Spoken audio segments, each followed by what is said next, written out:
alive once again.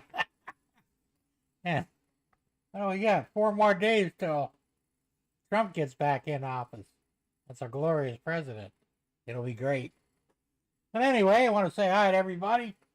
So let's go through the list. And first we'll see who got the cookie. Looks like Hot Dog Pie and Andy got the cookie. All right, Andy. Good deal, man. Enjoy that cookie. Glad to see you here today. And it looks like Thomas the Trains got the half cookie. All right, Thomas, half cookie for you. Good to see you here. And we have Anfield Road Layout in the loft. Lee, how's it going? Good to see you here. We have Mom and Son Train Rail fans. Tammy and Ray, good to see you. We have GRE 2057. Hey, GRE, good to see you here. And Dundas Junction Model Railroad, James. Always good to see James here. Curly Express, Dwight. Hey, Dwight, how's it going? Good to see you. And Gerald Stewart, a.k.a. Santa Stewart. Good to see you, Gerald. Glad you're here. And we got Joe Rader, Black Rock Central Railroad. Well, that's a tongue twister almost, isn't it? Good to see you, Joe. Glad you're here. And Darren Hamill. Darren, how's it going? Good to see you. And who else do we got? Looks like that might be everybody so far. This thing jumped on me. Yeah, it did, didn't it? What the hell? Hey, sorry to hear that, James. Hope you get that. Oh, wrong one. Where the hell did you go here? Maybe you had a message here. Ah, here you go. Sorry to hear that, James. I hope you get that straightened out. I had AFib too some years back. I got the ablation surgery. Real quick. It's not a very expensive surgery either. Well, of course, in Canada it's paid for, but here my insurance paid for it. But it did fix the problem. So, because that's a little scary. You can get pretty messed up for that. So good luck to you, man, and be careful. All right. Now, anybody sneaking while I was saying that? Hard down. Oh, okay, so we're all caught up. Yay! I just got my hair cut. I swear I need to get it cut again. I don't know what the hell's going on with these haircuts, man. It's like good for the first week and then goes to shit, you know? Sucks.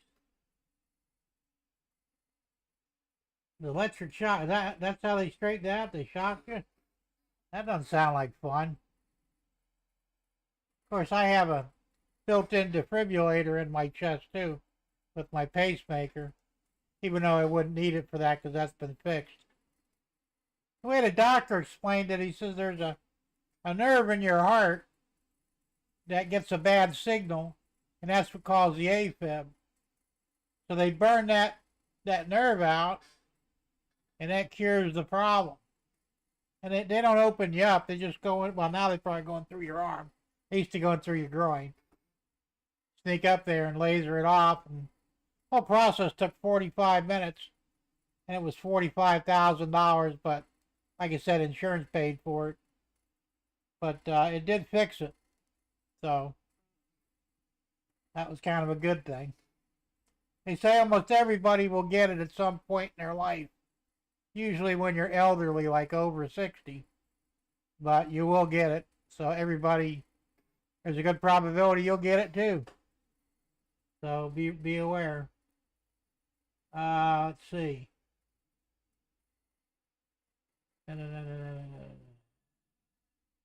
Andy's back in. Hey, Andy, how's it going? Good to see you. Hope you enjoyed that cookie. Joe says, my mom-in-law got a special pacemaker to fix her AFib. Yeah, the pacemakers are incredible now. I mean, the one I have is a 3-in-1. It's a defibrillator, a pacemaker, and a sequencer. Because apparently my heart doesn't beat the way it's supposed to, like in the proper sequence. So this thing actually takes over from my heart and makes the bottom pump when the, so however it's supposed to work. Pretty slick what they can do nowadays, you know. I gotta get mine checked again. I think in 6 months. Yeah, I got like 3 years left before they're gonna have to replace it. Because the one I got, I think, was a 7 year. The new ones, I think, are either 10 or 12 year. So every time you get one, it lasts a little longer. So they're getting really good at this stuff. So, what the hell have I been doing all week? Well, short of freezing my ass off. I don't know what the temperature is outside, but I got it at 78 in here. I got the heat on because I think it's down in the 50s. Yeah, I know it's not cold for some of y'all, but for us southern boys, that's cold. So, you know, gotta deal with it, I guess. And it's supposed to get cold again, real cold. I think either this week or next. Supposed to get down into the low 30s. So, freeze warning, whole 9 yards. We may get snow yet. I'm hopeful. I know it won't stick. Not likely anyway, but hey, I'll take whatever I can get. Just for the sheer fun of it. Oh, damn, I got the hiccups too. Thomas says the PETG filament looks beautiful behind you, Jim, and it sticks out like a sore thumb. It's bright, but and no, not flashlight, not spike. Might as well get into that. James goes, just move north, we have snow. I don't want to be in it for any length of time. I just want to see it every now and then. Like I said, we had flurries in Naples a few years back. Didn't stick, but it was snowing in it nevertheless. And he said had some cookies in the week. They were tiny, yeah, I'll bet. Only I give out the big cookies. So anyway, this is what the spike is supposed to look. This is a white one. This was my test spike. And the first one I did, now this was a 16-hour print. But I take it back. This was a 10-hour print because this is just regular PLA plus. But what happens is I leave it to go overnight, and rather than leaving the heat on here, which I should do when I'm doing this stuff, something happened, and it came out like this. This was the third one I did. This is the first one in the gold. This was a 14-hour print because you got to run slower and hotter with the PETG, different specs on it. And I don't know what the hell happened, but this is the same thing that happened with the first white one that didn't come out. This one came out good, but the first one looked like this, but in white. So I'm thinking the only thing I can figure is it gets so cold in here in the middle of the night while the printer's running that this is what happens because of it. I should have left the heat on in here and kept it at a respectable 78 degrees. So, but I didn't know that. I learned something new. And I kind of knew that to some degree, that the filament printers are susceptible to the temperature differentials. If it's too cold, they screw up. If it's too hot, they screw up. So you want to have this would be somewhere in the middle with the printing temperature, or the temperature in the room while you're printing. So unfortunately, that one goes in the trash. It's useless. And I'm going to give you this white one, Thomas, along with your gold one. Now the gold one is printing now, and it should be done no later than 8 o'clock. So I set it up this morning. I think it's running close to 9-hour print is when it's finished. So because I'm in here with it and it's warmer, it should come out perfectly, hopefully. Yeah, like I said, I'll throw in this one because I have no use for it. I know you suggested this morning that I make a gold spike for myself. Well, I like the spikes you gave me. As a matter of fact, you can see them right there. They're up on the wall in the frame. Those are the only ones I have. Kind of the only, well, that and that screw spike you gave me. I got to frame that one these days, but that's about as far as I want to go with spikes. Kind of not my thing, you know. So, but I did like your second idea, and that was to, hey, Trackside Mike, good to see you here, man. Glad you're here. The second one is this here. I drew up the plans for it already. And I'm going to do the gold. I'll use the gold filament and make a gold tanker car. Not quite sure how I'm going to label it yet, but it'll probably have something to do with gold or something. So it's going to be kind of cool. That I thought I would do because I got all this extra filament left over because the spike doesn't take much filament. So that's the plan for that. I don't know when I'll start doing that, but I've already got a plan for it anyway. That's actually 3 pieces for the body and the frame. And they have to print trucks and coupler pockets and the railing that goes around it. And it's going to be a nice tanker when I get done with it, so we'll see. And some of it will have to be done in the resin printer. But the gold, all the gold stuff will be done on the Viper. That's going to be cool. Other than that, I don't know what the hell I'm going to do with the rest of it. They said I'm not really into gold. I know some people really love the color gold. I'm more of a platinum guy. Something about platinum that, you know, gets me where it counts. But gold, not really that impressed with it. So, but anyway. So the good news for you, Thomas, is after I bought, that's the same stuff that you recommended, that you sent me the link to. I got it from Amazon. It was $27.99, I think. Or was it $21? I don't remember. It was $20-some. Then there was shipping on top of it, and the whole total of it was $31. And I figured that it's probably going to take about $6 to ship it to you. So I don't actually make any money off of this, but that's fine. I don't really care. But just so you know, because usually when I make something for somebody, if they want something special, they buy the material. Of course, whatever material's left over defaults to me. So that's the way it goes. Hey, hopefully you'll be happy with it, and I should be able to get it out to you probably in the beginning of next week sometime. If this one comes out good, I just got to find a box and get it wrapped up and labeled, and off it goes. Hey, Gerald, that's kind of a neat idea. Make coins with your logo on them. Hey, yeah, probably could, you know that. That might be just as cool as stickers. Good idea, man. I'll look into that. I'll tell you guys, man, you're really on top of shit. And Lee says, I got 5 cameras and 4 screens on my PC now. Now you got me, well, I got 7 cameras, but only 2 screens.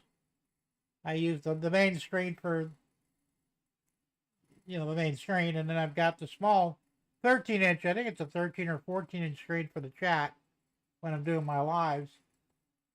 And of course I have a laptop that I use as kind of a monitor to see what's going on the internet. So if something goes wrong, I'll see it there where I wouldn't see it in front of me. So, but that's about as big as I'm going to get. That's cool though, you got all that stuff that you need.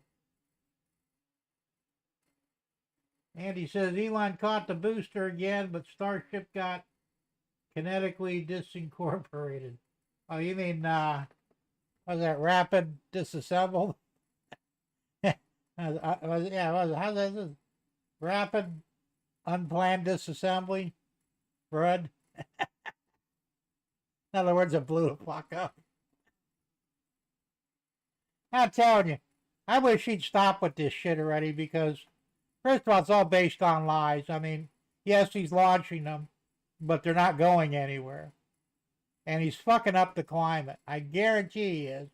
He's been launching rocket after rocket after rocket. And all the chemicals that those things spew out into the atmosphere has got to be fucking up the whole climate. Yeah, he may be the one that's causing the climate change, if there is such a thing.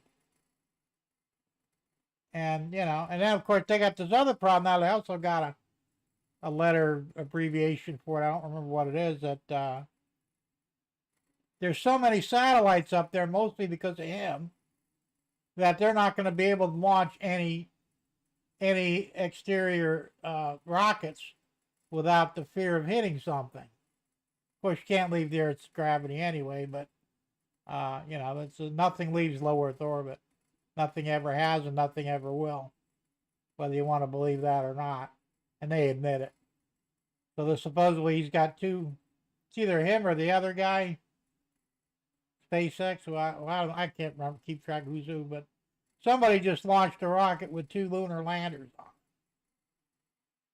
They're not going to the moon because you can't go there. And they look like the same pieces of shits that we supposedly sent on the Apollo missions.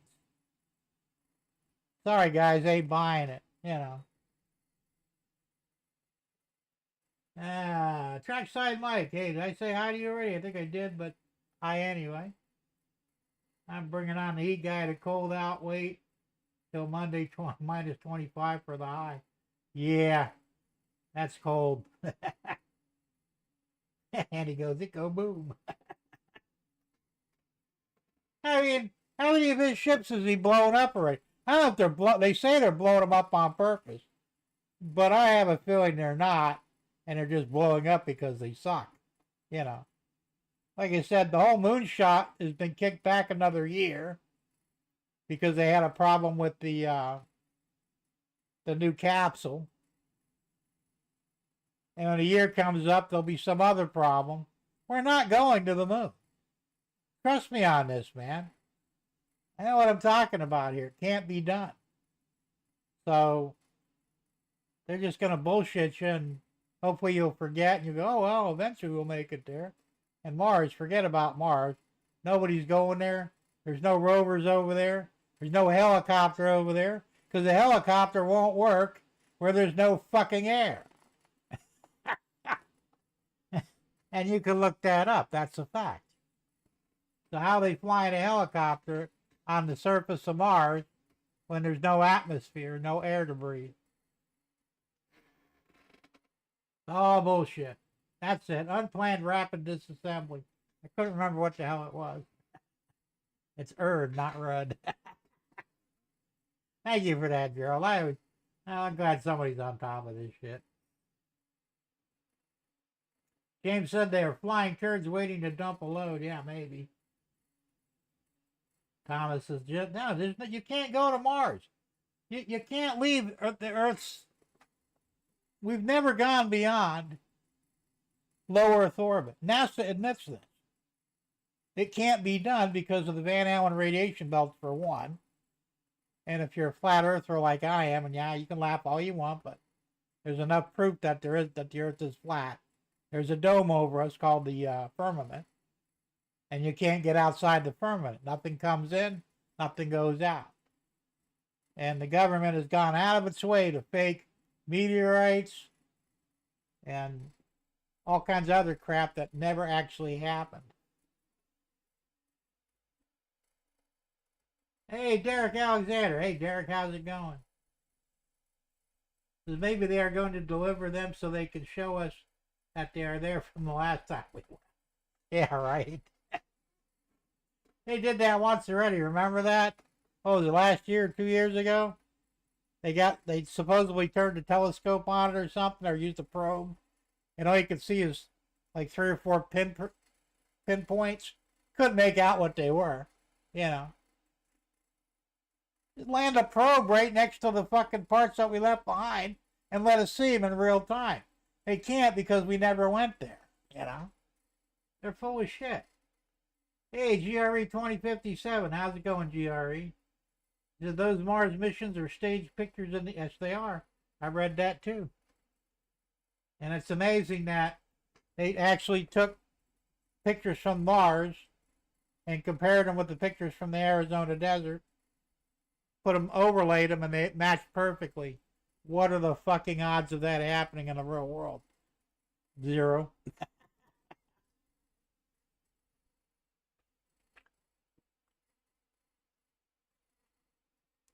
Yes, the world is flat. And it's been proven many times, but there's still... Remember when, what the hell is his name? Richard Branson, he took his space plane up. I think it was 2 years ago, maybe 3 years, I don't remember.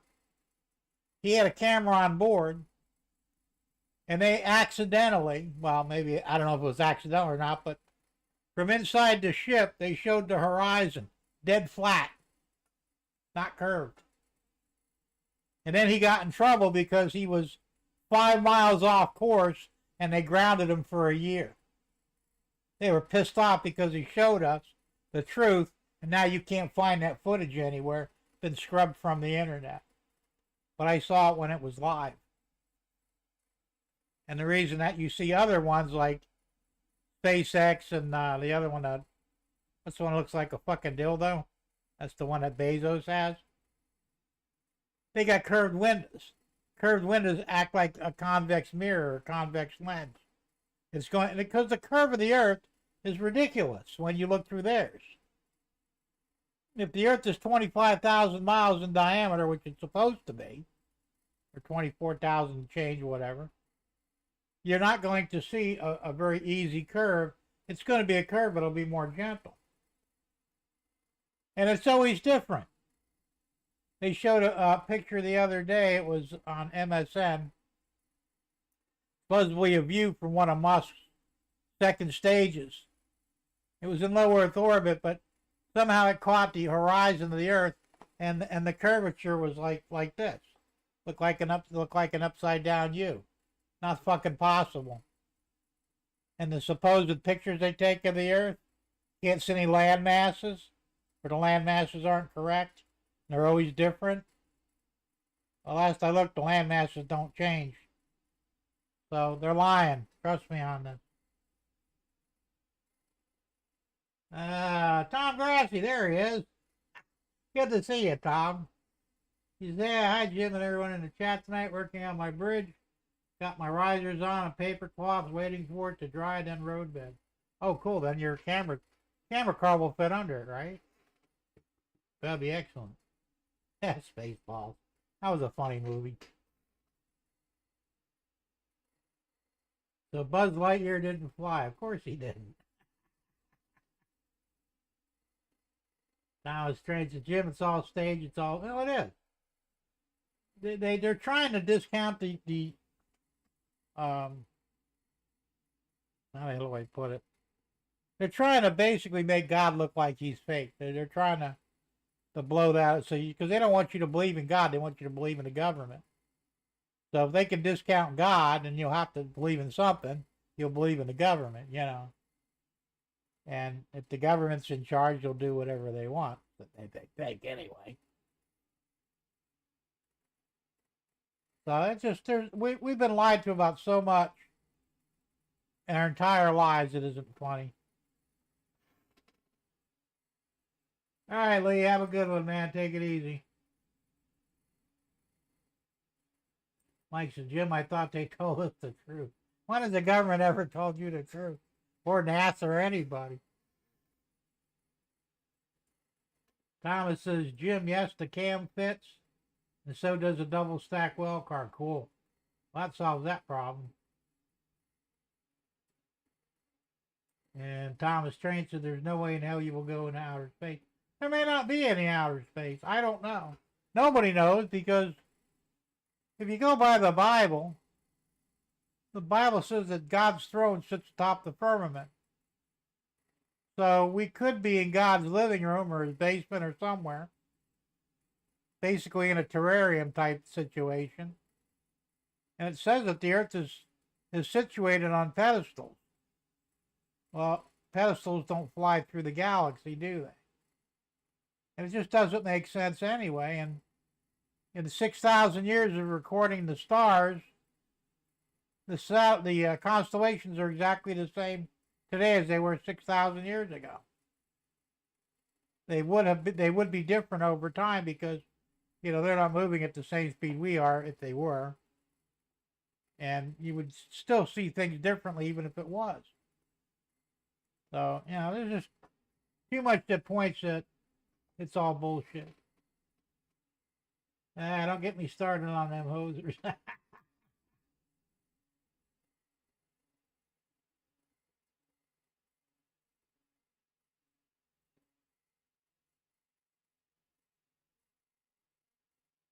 Let's see. I hope God has a big basement with a UHO layout.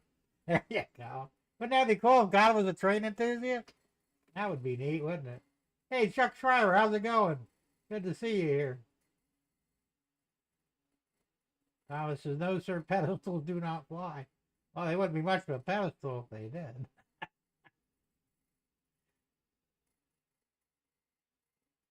Oh, that's what it says in the Bible, that everything's inside the firmament. I mean, seriously, nobody thinks about this stuff because, you got more important shit to deal with in your life than worrying about stupid shit, which it kind of is. But I got so much time on my hands that I think about the stupid shit. Now, the newest telescope, the James, I can't remember his last name now, but the new telescope, it's a mirror telescope that's in space. First time they said it was parked out near the sun, which of course it couldn't be because it would melt. Because we don't have any material that can withstand, 12 million degrees Kelvin. We just don't. And then now they're saying it's parked outside our orbit, so which is it? But this mirror can see star systems 1 billion light years away. Well, bullshit. They're fucking mirrors. What are they gonna see? It's crazy.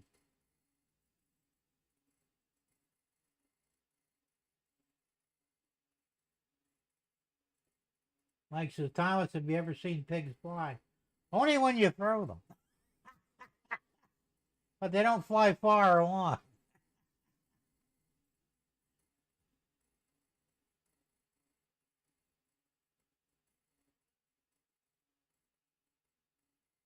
Let's see, what else here? Real trains or God's trains? That could be. I've seen a house fly. Okay. I guess I want to fly one too. When it blew up because of a gas leak. Just didn't fly intact, Unless you're talking about an actual house fly. See lots of those.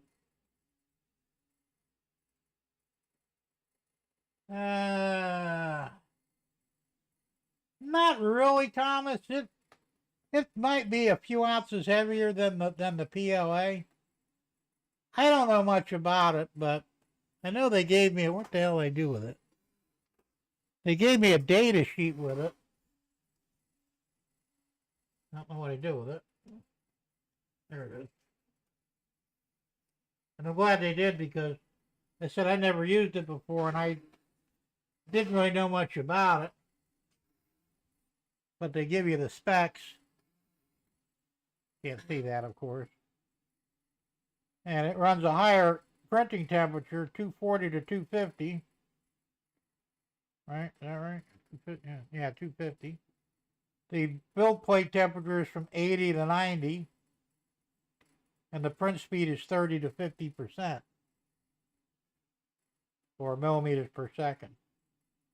And the cooling fan must be on the whole time. But it doesn't really tell you much as far as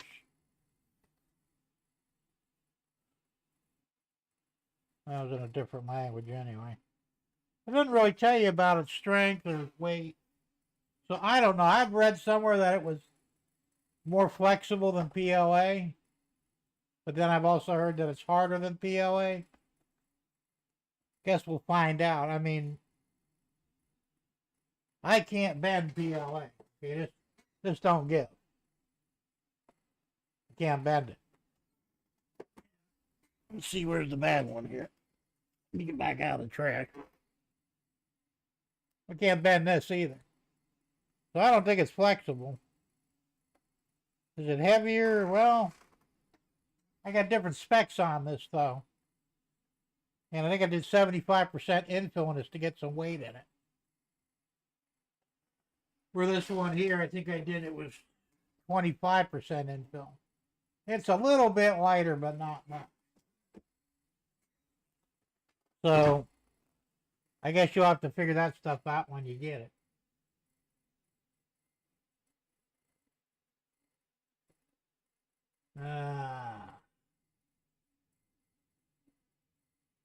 Me too, but pigs do fly. Okay. James says cats fly. Yeah, when you throw them. Trackside Mike says, put not for long, they eventually fall down. That's true. And James says, Derek, I'm resting. Trackside Mike says, not my cat, James. She's too fat. And Mike also said I was at a barn fire one time and seen pigs fly. I don't even want to know. And Dundas said, TSF mine did. Threw her out the window. There he is. I told you when you throw them, they do fly. And then Derek said, TSM, your cat probably flew the first time she saw the Dobie. Yeah, that'll do it. Thomas says, when you see housefly is when you have 1,000 balloons. Oh yeah, that was that one movie. I don't remember the name of it. And Hot Dog Pilot Andy says, I've seen a horse fly too. They give a nasty bite. And fucking horse flies, you bet your ass they do.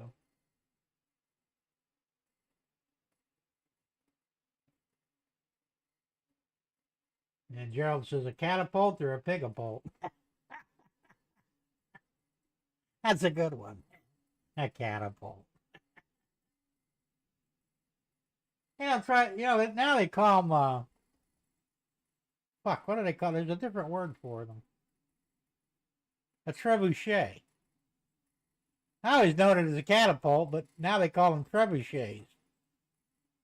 Doesn't catapult sound better? It's also easier to pronounce. Trackside Mike says, yeah, the propane tanks blew up. Pigs were everywhere.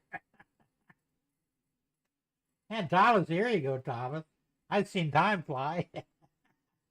Hi, that was it, the movie Up. I couldn't remember the name, but I saw that movie. It was cool. Trackside Mike says, time stands still for no one. Thomas, some days I wish. Yeah, I hear you. Derek says, barbecue to go. Thomas is a slingshot. You guys need help. All of you do.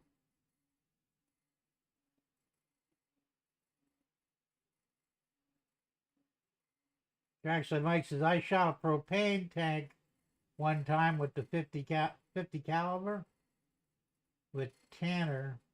Is that Tannerite? Dang, that thing flew. Yeah, imagine it did. I never seen a tank go boom before. Yeah, I always thought it'd be fun to watch, though.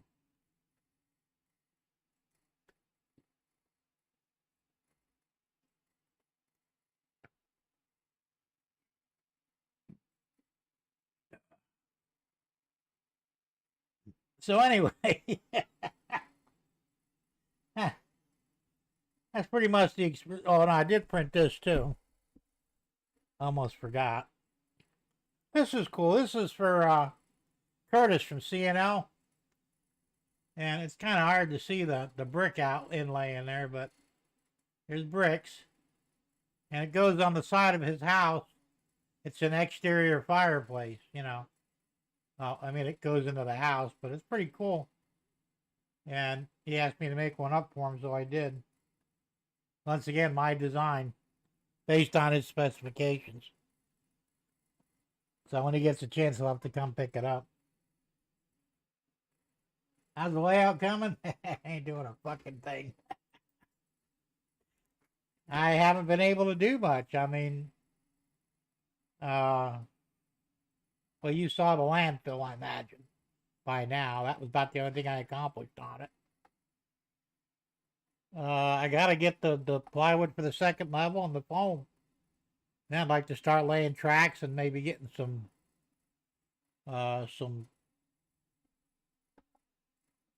businesses and stuff up there and get that done, some roads. There's plenty to do.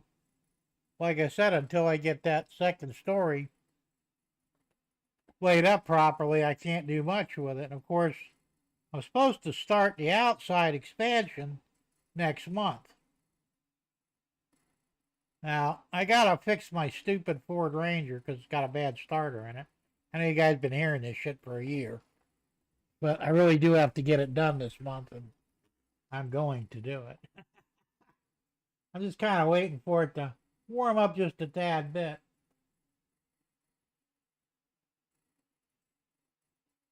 Oh, thanks, Mike. I appreciate that. Tom Grassi says, I was at a house fire once and saw a propane tank fly. It went up about 150 foot in the air. Yeah, I imagine it did. Hey, Tom's training things, man. Hey, Tom, how's it going? You know, I completely missed your show last night. I wasn't asleep. I didn't take a nap. I got involved with something and it just slipped my mind.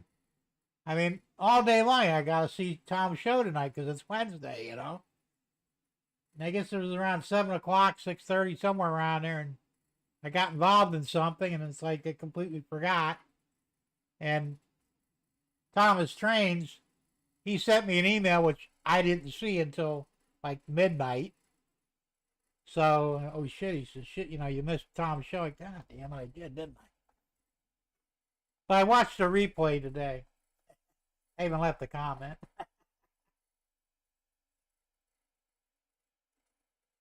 Well, that's what happens, unfortunately. I'm telling you, Wednesday's a weird day for me. I really wish you stayed with Mondays. Monday was easy, you know. I still want to default to Monday, but I know you're not on. But that, like you said, it's like stuck in my brain. Messed up, I know. Mike says, sounds like me working on the cupboard. Cupboard move done now. Done that now. Countertop. Okay. Yeah, if I want to pay for it. I'm cheap, man. I don't like paying for deliveries. Ain't no free delivery shit around here, I can tell you that. I mean, if it came down to that, I'd just put it in the trunk of my car, but I'm trying to avoid using the trunk of the car. I mean, that's what I bought a truck for, you know. And the reality is, I need to quit screwing around and just get the damn truck fixed. I mean, that's what I bought it for. And it ain't doing nobody any good if you can't start and run it. So I got to get on it and just got to crack down and do it, you know. How's the weather in Florida? Well, for some that would be considered a heat wave. For those of us living here, it's fucking cold. It's been down in the 30s, the high 30s, but 30s nevertheless. Right now, it's not too bad. I think it was like 47 last night. And then, you know, when I woke up, it was like 50. And then by noon, it gets up to 60, 65. But I don't think I don't think it went any higher than 65 today. I don't think. It could have, but I don't think so. I know I've been in here most of the day. I had the heat on, you know. So it's just damn cold, and we got more cold coming. I don't know if it's later this week, well, this weekend, or next week. It's supposed to get down in the low 30s, freezing. So we'll have to wait and see. Like I said, a fucking idiot, that idiot fucking Musk would quit launching these fucking rockets all over the place. Maybe the weather would calm down a little bit. He's got to have some effect on the weather. I can't believe that it doesn't. No, I didn't take a nap yesterday, Gerald. I was wide awake, but I was occupied with something else. And I don't remember what it was, but whatever it was, it got my attention away from the show, and I wouldn't have even remembered it at all, except, like I said, Thomas's Trains, he sent me an email. I don't know when he sent it, but I didn't open it, I think, until like 10:30, 11 o'clock. It was 11:30, pretty late. He says, you're missing Tom's show. And, oh, fuck, I did, didn't I? So, hey, it is what it is. Not that I did it on purpose, it just happened. Hey, Ray Bertelson. Ray, how's it going? Good evening, Big Jim and crew. I never shoot anything without proper authorization. Oh, crap, who am I kidding? I live in the country. Of course you do. Did you get your package yet? You should have.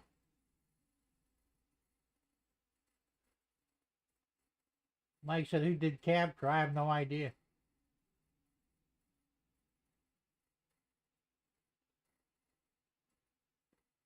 Yeah, actually, my next door neighbor has a truck, but it's a real nice one, and it's a newer Ford F-150. And I don't want to ask him to, make runs for me. I'm sure he would. But see, the problem with that is if I do that, then I won't work on my truck, and I need to get my truck fixed. And it's not going to get fixed unless I put myself in a position where I absolutely have to have it. So that's why I'm not really soliciting anybody's help or anything.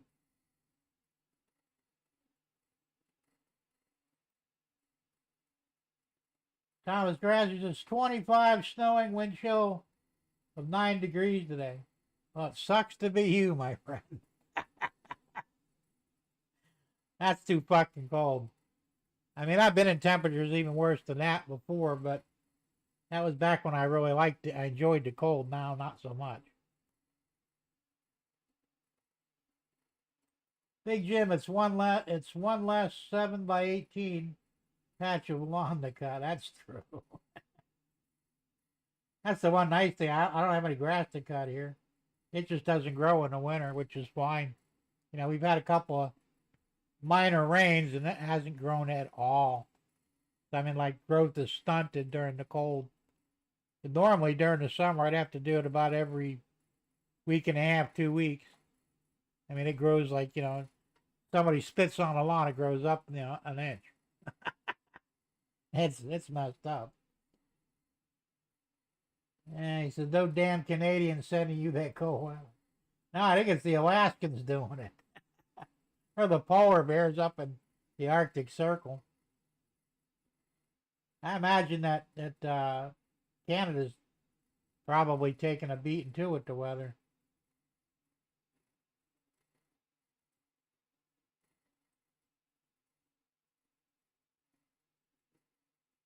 Tom Gray says, I have not taken a nap since kindergarten. Don't worry, your time will come.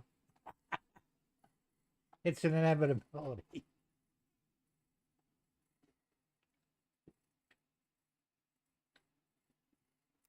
I figured out what triggers my naps. Being in here, in the warm weather, I'm not active enough in here, and I just start going, I can't keep my eyes open, I gotta go take a nap. Because if I go outside and mess around and shit, I just wake right up, and I don't really need a nap anymore. My sleep schedule's a little weird lately, Generally, I have to stay up till at least midnight. And I'll still wake up at 8 o'clock in the morning, and that's fine. That's basically what? A little over 7 hours. But if I go to bed before that, I'll wake up at 3. I mean, I can go to bed at 5 minutes to midnight and wake up at 3. If I go to bed at midnight, I'll wake up at 8. Can't explain it. It's a little fucking weird, but that's what it is. And sometimes even when I do go to bed at midnight, I'll still wake up at 5 o'clock in the morning. Can't go back to sleep, so what am I going to do? I get up, I do things, and then eventually, later in the day, I need a nap. It sucks, but that's the way it is. Derek says our 51st state will be one of the coldest besides the last. That's true. Yeah, everybody's laughing about that, but I wouldn't put it past Trump to somehow or another annex Canada. I'm not sure how he's going to do it, but you realize if he does that, and he also takes control of Greenland, that America will be the biggest combined land mass on the planet. We'd be bigger than everybody. Maybe that's what he's trying to do. I don't know. And the thing is, Greenland's really up for it. They're actually asking America to take them over. So we'll have to wait and see how that plays out. It's gonna be interesting.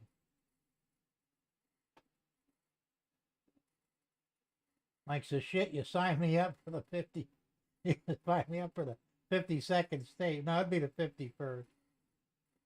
Because we have Guam and Puerto Rico, but they're not states, they're territories.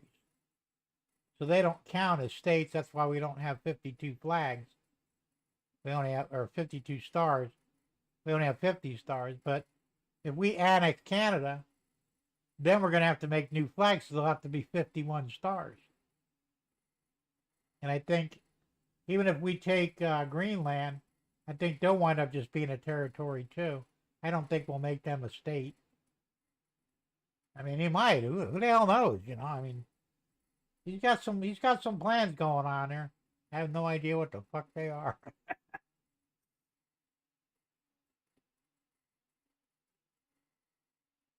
Thomas, next week, ball freezing. I might have to stay inside. I'm a fair weather guy. Trash says it's minus 14 and whiteouts today. Yeah, that's fucking cold too. Coldest weather I've ever been. It was 65 below if you factor in the wind chill. That was in Tennessee, and that was it was over 30 years ago because I was traveling. And it was rough driving through that shit, man. In Tennessee, I could not stop at a single rest stop. I slid through every one of them. And actually, that's not true. The last one before you hit Kentucky, I actually scraped the curb to bring the car to a stop because it would have slid through the whole thing too. It was bad. It was cold as shit, man. It was so cold I had to get a pizza box to put in front of the radiator like the truckers do with the cloth or the vinyl, whatever, to generate any heat in the engine because the engine would have ran dead cold otherwise. It was a rough winter, without a doubt. Raymond Anthony, 127. Good to see you, my friend. Glad you're here. Precisely when you meant to. Absolutely. And Thomas says it will be minus 17 degrees in Dawson Springs, Kentucky this Saturday night. Well, you better have your ball warmers on because you're going to freeze them off otherwise. That's fucking cold. I don't care what anybody says. Gerald says polar bear farts. Okay. Wouldn't that warm things up, or do they have cold farts? Trackside Mike says, Thomas, quit doing Red Bull, or quit doing Red Bull, you'll sleep. There you go. Yeah, I can't drink none of that shit. They told me that it's actually detrimental to my health for any of those energy drinks. I said, don't have to tell me twice. That's true, Gerald. It really is. And the weird thing is, it's Greenland, but it's all ice and snow. But Iceland is all green because Iceland is right below it. It's a tiny little island, and it's lush and green. Somebody fucked up when they named those two, didn't they? They got a little confused. Mike said, no, each province would be a state. Oh, you mean Canada? No, I don't think that's the way he would do that. I think he would annex it to where it would literally be the 51st state. Of course, you can't make Trudeau the governor now because, Trudeau resigned. So we'll have to appoint a new governor. Because I don't know how that would work because aren't you guys at odds with the, what is it? Is it Ontario that's French? I know one of the areas there is basically French, and the rest are English. And I understand you guys don't really get along too well. At least you didn't. I don't know if you do now. I can see where that might be a problem too.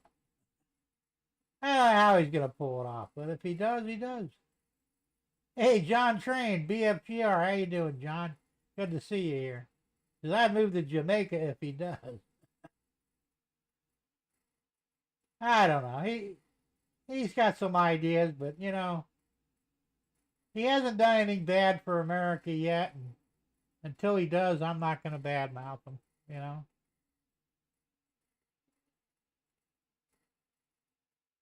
Because right now, Greenland is run by Denmark, and Denmark doesn't like that. I've heard that.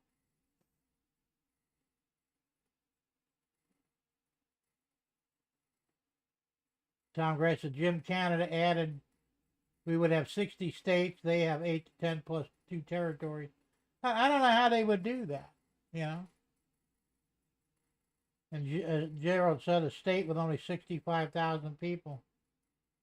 Is that what the population of Canada is? No, it's got to be more than 65,000, isn't it? I don't know. Think we might have a blackout? Who knows?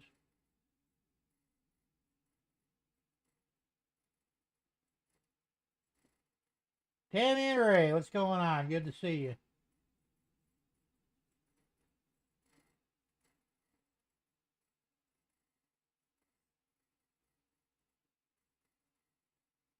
Is it British Columbia? I don't know. Or no, Quebec. That's what it is. Thanks, Ray. I wasn't sure, but I knew it was one of them. Quebec is French and the rest are English. And, well, isn't Quebec always giving Canada, the rest of Canada, a hard time anyway?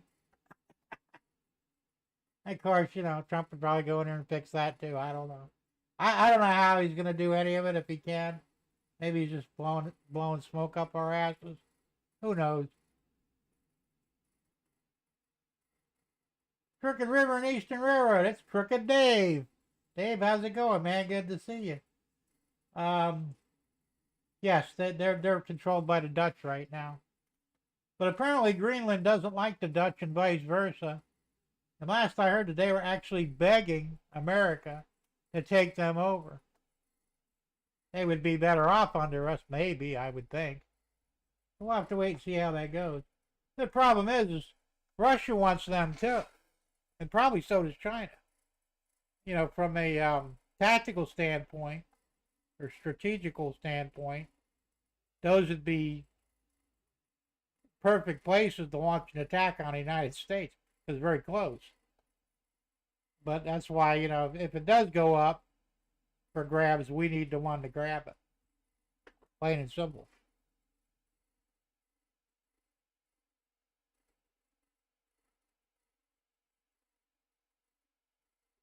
Jim, yep, I just checked the mail for the week. Taking out the garbage, thank you, Trump rules. Biden rules.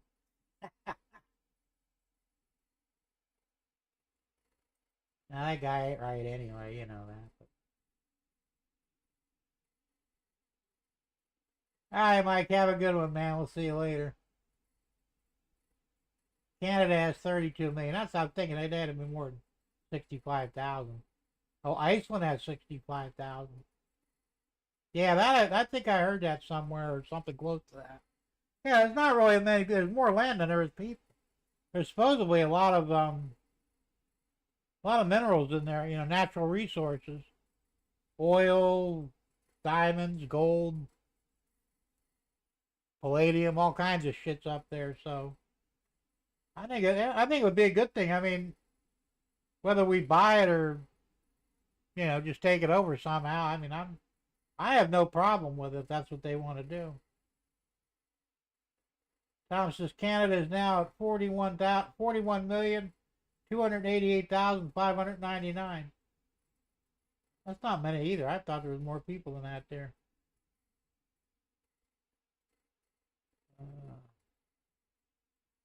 Eric says, Big Jim, however, we do it. We do if it's states, we have to make sure the number of states has to be more Republican than Democrat. Well, that's true.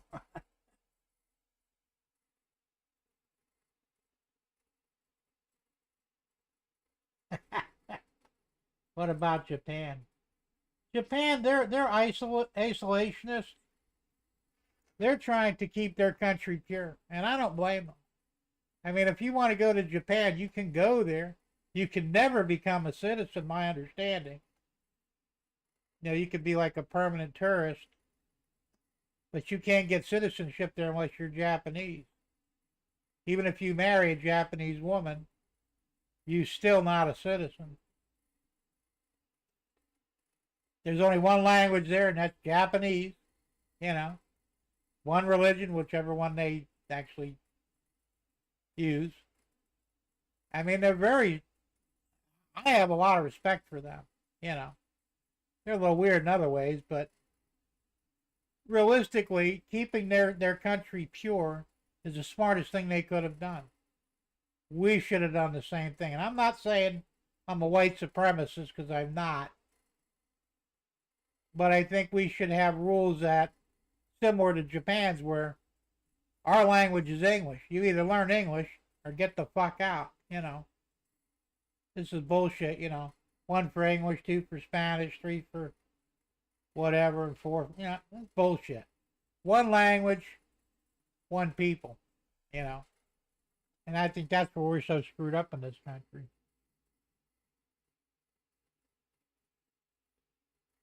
Dave, BNSFN scale. How you doing, Dave? Good to see you. He says opinions are pretty split as far as Greenlanders wanting away from the Dutch. I imagine it is.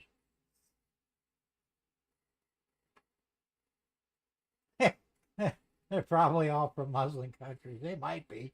Who the hell knows? Raymond says Kamala for mental institution commitment. There you go. Are you happy with that, Ray? I made it just for you.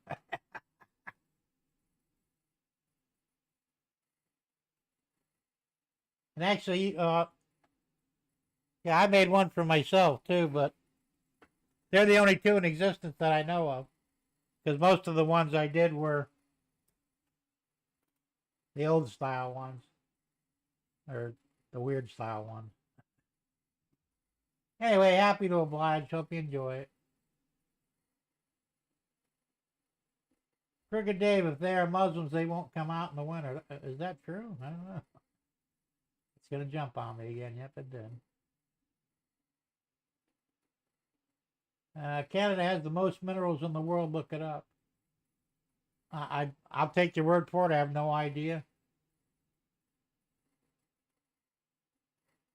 Raymond says Japan makes the best model trains. Well, they really, I don't know if they're the best, but there's some damn nice ones. That P-42 that I want to get. That's the one from Japan. What the hell is the name of those? I can't remember now, but my fucking mind's going. But I liked it. It's a really nice engine, and eventually I'm going to get one.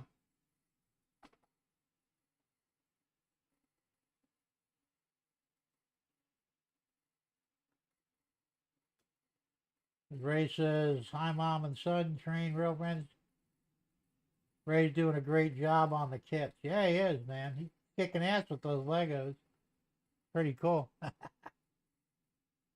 I was really into Legos before I got into the trains again, I went to eBay and I bought surplus Lego bricks. You know, I got all the different types and designs. I had something like 25,000 different bricks. You know, I had this big roll around cart about yay wide and about 5 foot tall, with a whole bunch of drawers in all the different parts. I could build just about anything, and I had a lot of fun with it. But after a while, though, I kind of got bored with it and sold it all off and got back into my real love, cranes. Canada's more liberal than we are, so to add Canada, they're probably going to be blue. You might be right about that, Dave. I really don't know. Then again, though, after Trudeau screwed everything up, they may have a different attitude about things now because, he basically banned gun ownership. You couldn't even, badmouth the government because he'd sanction you. I mean, he was literally shutting down and stealing bank accounts. Remember when the truckers went on strike? Yeah, he fucked with them pretty good,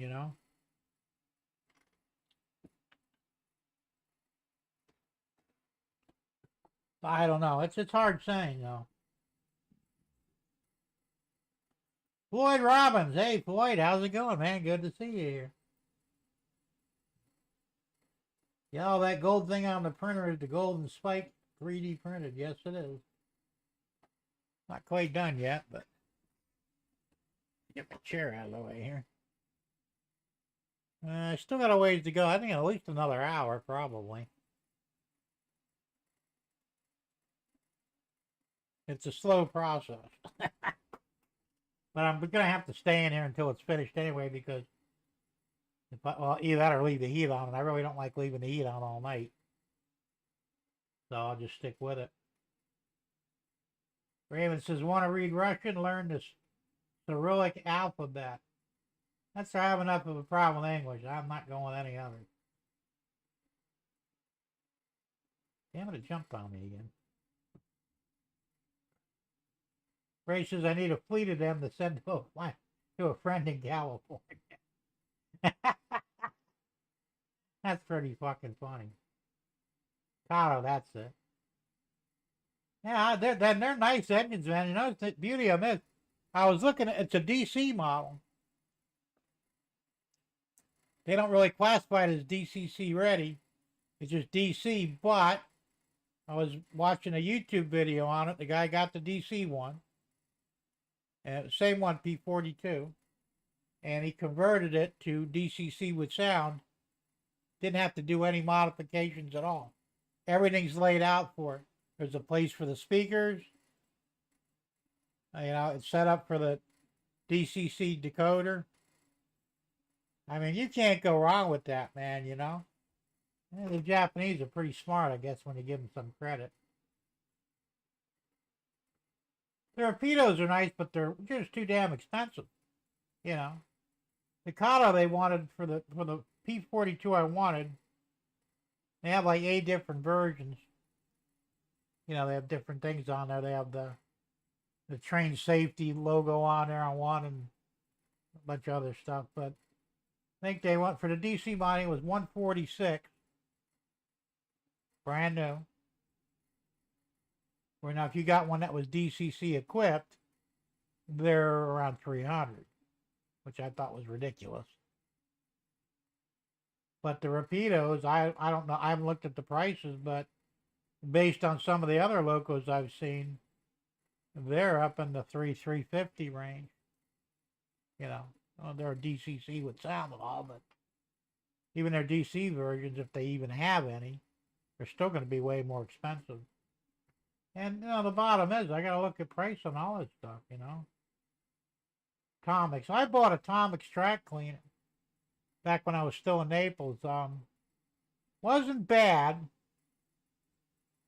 but I wasn't running sufficient radius, curve radius, and I was having issues on the tight curves.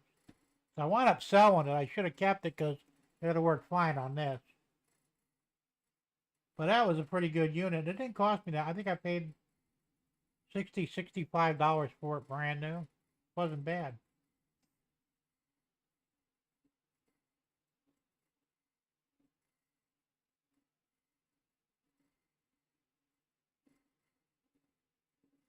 Liberals are out. Yeah, they are.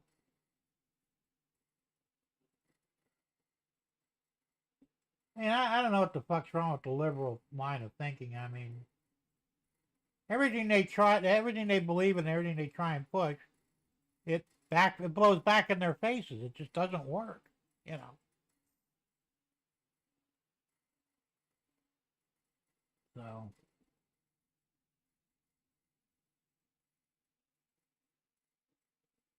Auto N is easy to go DCC. I imagine it is. Like I said, the prices aren't bad. It's a well-built loco, so I'm definitely going to be getting one. It might be more expensive now because everything's going up in price, but still, you know, I'm thinking maybe, I don't think I can do it next month, but the month after, I'll probably set aside some money and go ahead and buy one. I know if I wait too long, they'll either discontinue them or I won't be able to afford one. So I probably ought to just get one and just, you know, bite the bullet and do it.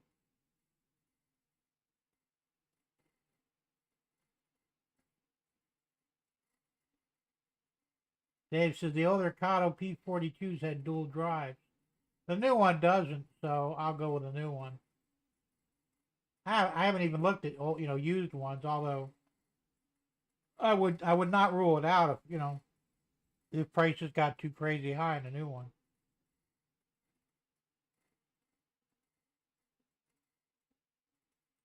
Wait to see all the new prices that are out to lunch. Yeah, I don't doubt it.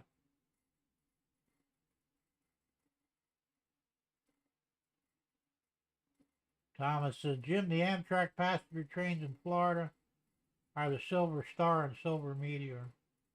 Yeah, that doesn't make any difference to me because basically my layout's a fantasy layout, Millennium County. There is no such county anywhere on the planet. So I don't have to really, I did the Sugar Line just because I could, but I don't think I would go beyond that, anything else, because I printed up my own Amtrak passenger card, and they're lit up and everything, and I'm going to be using those. I won't be buying any others. So, not a biggie. Mike says 500 for a locomotive, keep it on the shelf. That's crazy.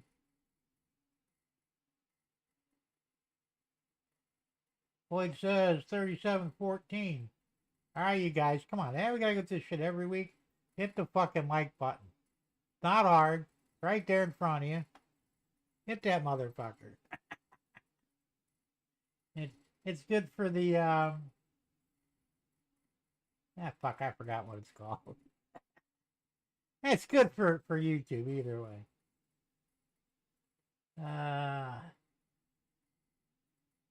Rule number 1, everything woke turns into crap. That's the truth.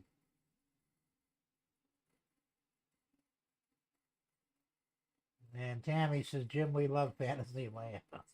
Well, you guys are real fantasy layouts. But mine's still considered fictional or fantasy. I'm not modeling anything other than the Sugar Line. But that was more for convenience and just because I liked it. But the rest of the layout is pretty much not real, That's cool. Not a big deal. Steve87, PSAP. Hey, Steve. How's it going? Good to see you here. And jumped on me again. And Dave says it's 1918. Now it's 1919, so according to Andy. Whatever. Just please hit the like when you come in. Because, it's good for the... What the fuck is that called? I can never remember. Hey, we us and Company Railroad. Les, how's it going, man? Good to see you, man. Not been a long time, too.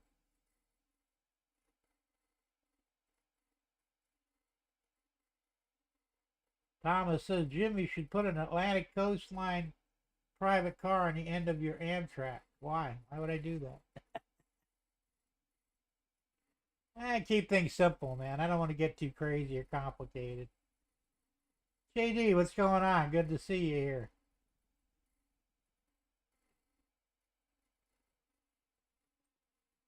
Raymond says Siemens is now the holy grail passenger locomotive. Really? I guess, well, yeah, because the P-42 is a Siemens, isn't it, I think? And some of the other models they have. Yeah, unless it's doing good, that's good to hear. Good for the algorithm, that's what it is. Good for the algorithm. See, I need something to shake my mind a little bit. The rhythm section. That's funny.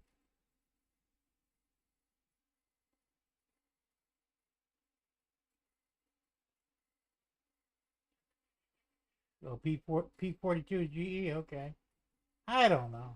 Like I said, I don't claim to be an expert on any of this stuff.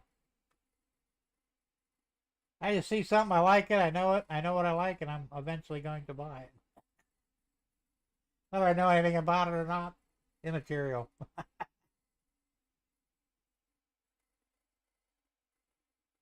Raymond says, really wanted to see Markland to be the first ones to come out with models of the Siemens SC-44 Charger locomotive. The hell? No barking. Jim needs a bright line train so he can smash cars. There you go. Yeah, well, I know Brightline's big in Florida. Why, do they run in the cars? I don't know. I wouldn't be surprised.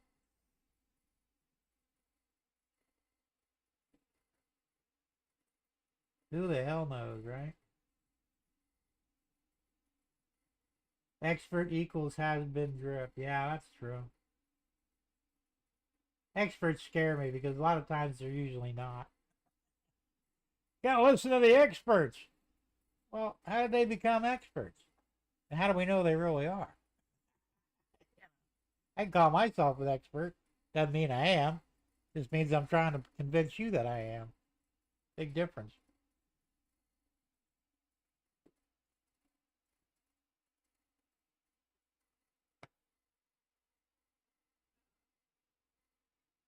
I'll tell you, the world is getting stranger by the minute. That's all I can say.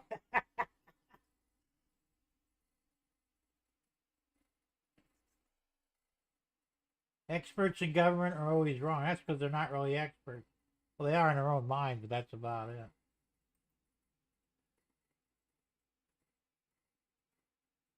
I usually run far away from anybody calling themselves an expert. There's a bunch of idiots in Florida crossing the tracks in front of a train. That doesn't surprise me. It's a lot of stupid people in Florida. But most of them are Democrats, so it's no big loss. Because they say so, exactly.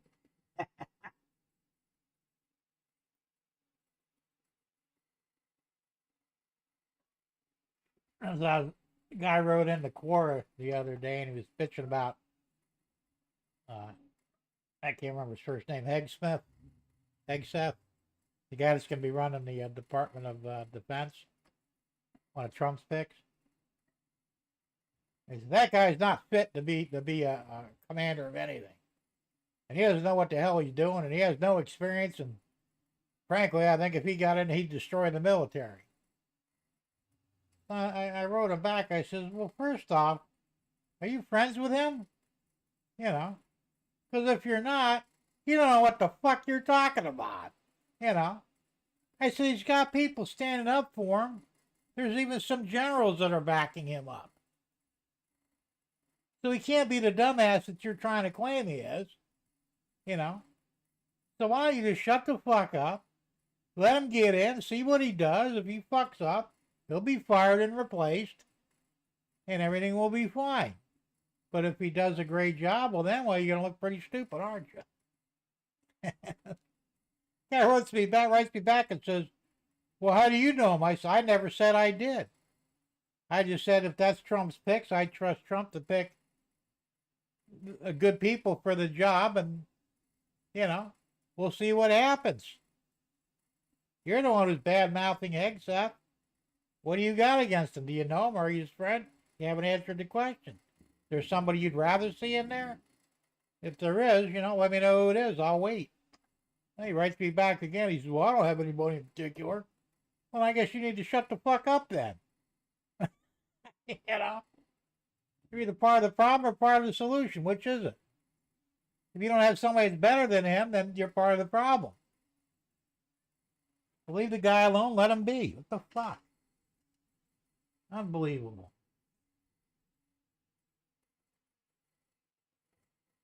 If a train hits a car, it's like a car smashing a Coke can. Yeah, kind of. They don't do well with it. Don't do battle with trains because you usually lose. I couldn't get any with the utility caps on the back, though. Oh, okay, something else. Cheryl says even fire trucks pull out in front of trains in Florida. They ain't going to fare any better.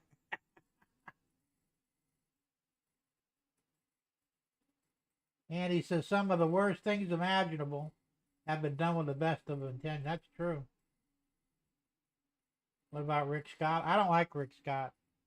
He's a crook. And I didn't vote for him this time either. I voted for him last time because his only opponent was a Democrat, and I will not vote for a Democrat. I don't give a fuck who they are. But there were two other Republicans that were running against him. I can't remember the one that I voted for, but what his name was. But Scott, he embezzled money from the healthcare or some shit like that. Some years back. I mean, he made millions and never went to jail for it, so I don't trust him.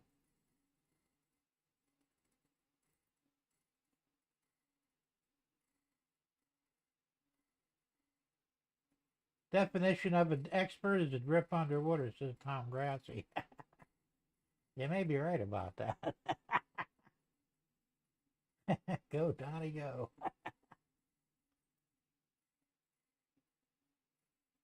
All right, Andy, have a good one, man. Thanks for showing up, and get a good night's sleep, and we'll see you next week. Rick Scott is a good... No, he's not. He's just a senator. I think mostly people ignore him. He talks a big thing, but he's not done anything good or bad for Florida, really.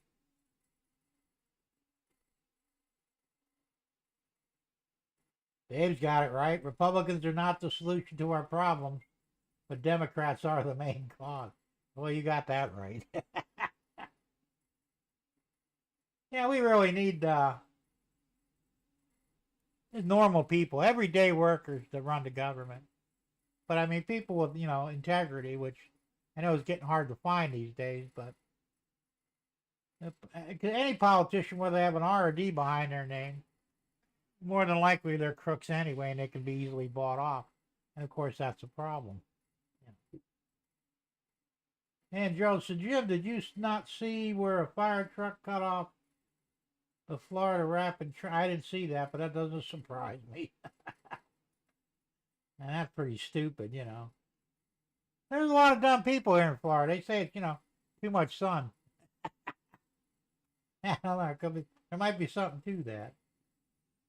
All right, Mike, have a good one, man. Thanks for hopping in here with us for a while, and get a good night's sleep, and we'll see you next time.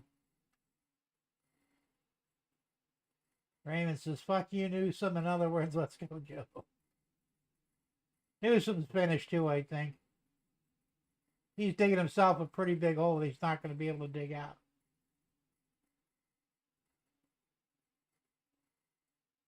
Conservative, not party faith. That's true. And that's the problem. I mean, there are good conservatives out there, but they're not in politics.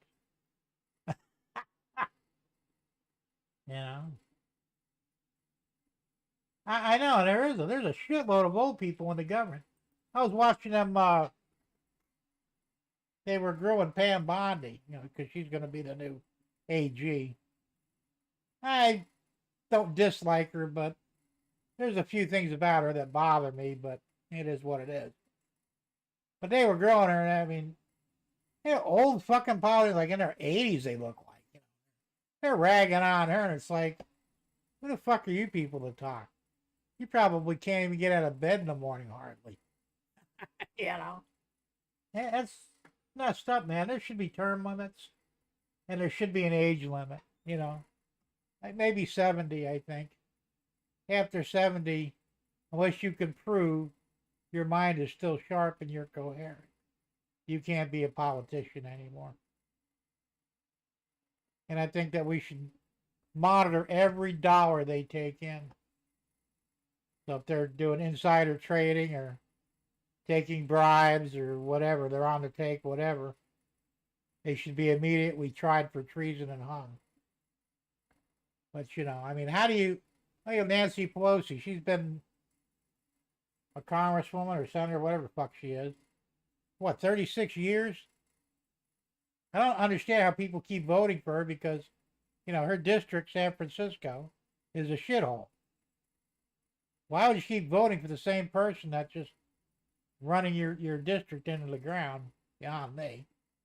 But the fact remains, how's she worth over $176 million when her pay is only like, you know, well now it's, what is it, 160 a year? Before it would have been less, you know, years and years ago. And she has mansions all over the place. So he's taking trips to overseas, to Europe and other places. There's something ain't right there, man, you know. And, you know, I mean, they know she's insider trading. And they should audit her. And unless and until she can prove all her money was gotten legitimately, they should take it away. That can't be proven. Try her for treason and hang her from the fucking pole, too. I'm serious. I think that's the only way you're going to fix it. Otherwise, nothing changes.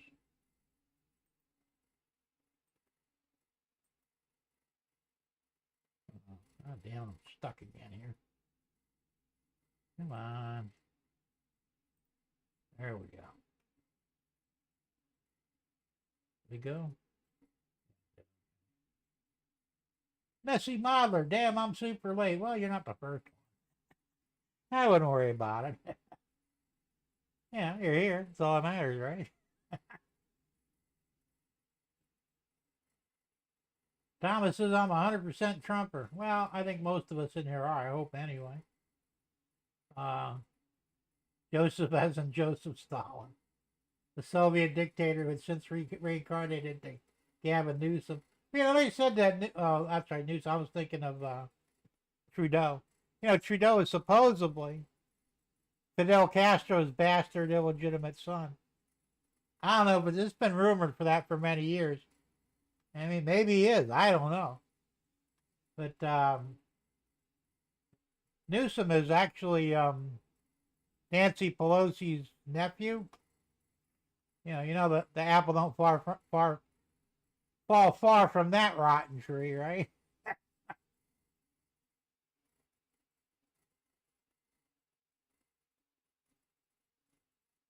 That's true, Dave. She is. Poor Trudeau. Well, yeah, because she's in control of all that shit. You know, she's got inside information. Hell, if I had inside information, I'd be a billionaire too by now.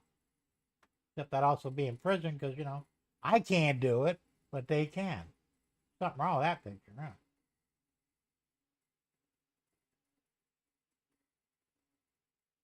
Is Shortline real fan or is never late?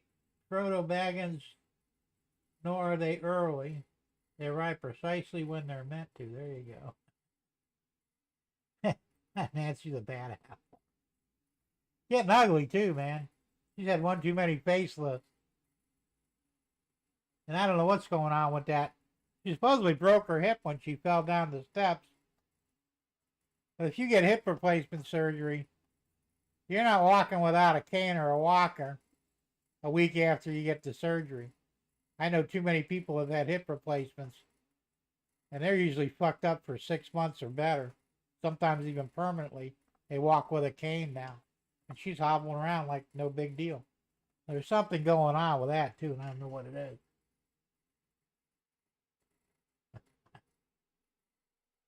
Yeah, they're getting up there, man. Well, they're not even real anyway. They're tattooed on, I guess. AKA Jupiter. That's pretty fucking funny. Now, like I'm saying, though, even Newsom, this is what do they say, he's in there for 20 years or something like that now? Why do they keep putting him in there? He's not doing a damn thing for California, except running them into the ground. They're basically bankrupt. All the big businesses have left to go to Texas or wherever.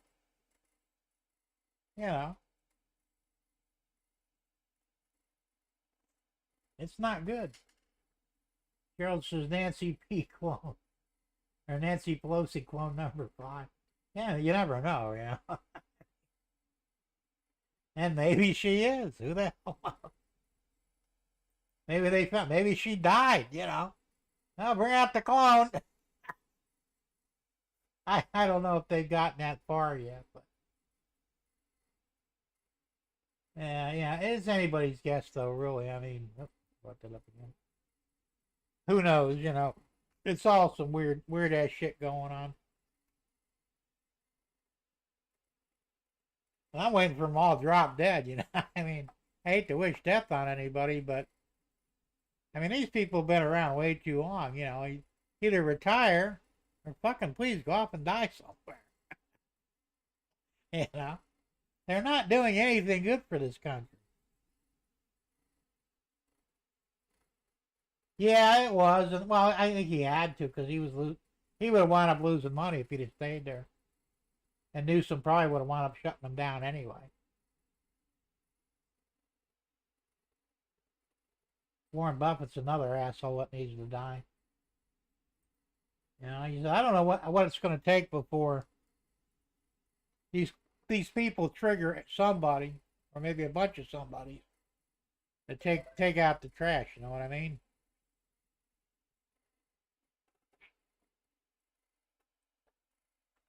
I'm surprised it hasn't happened yet.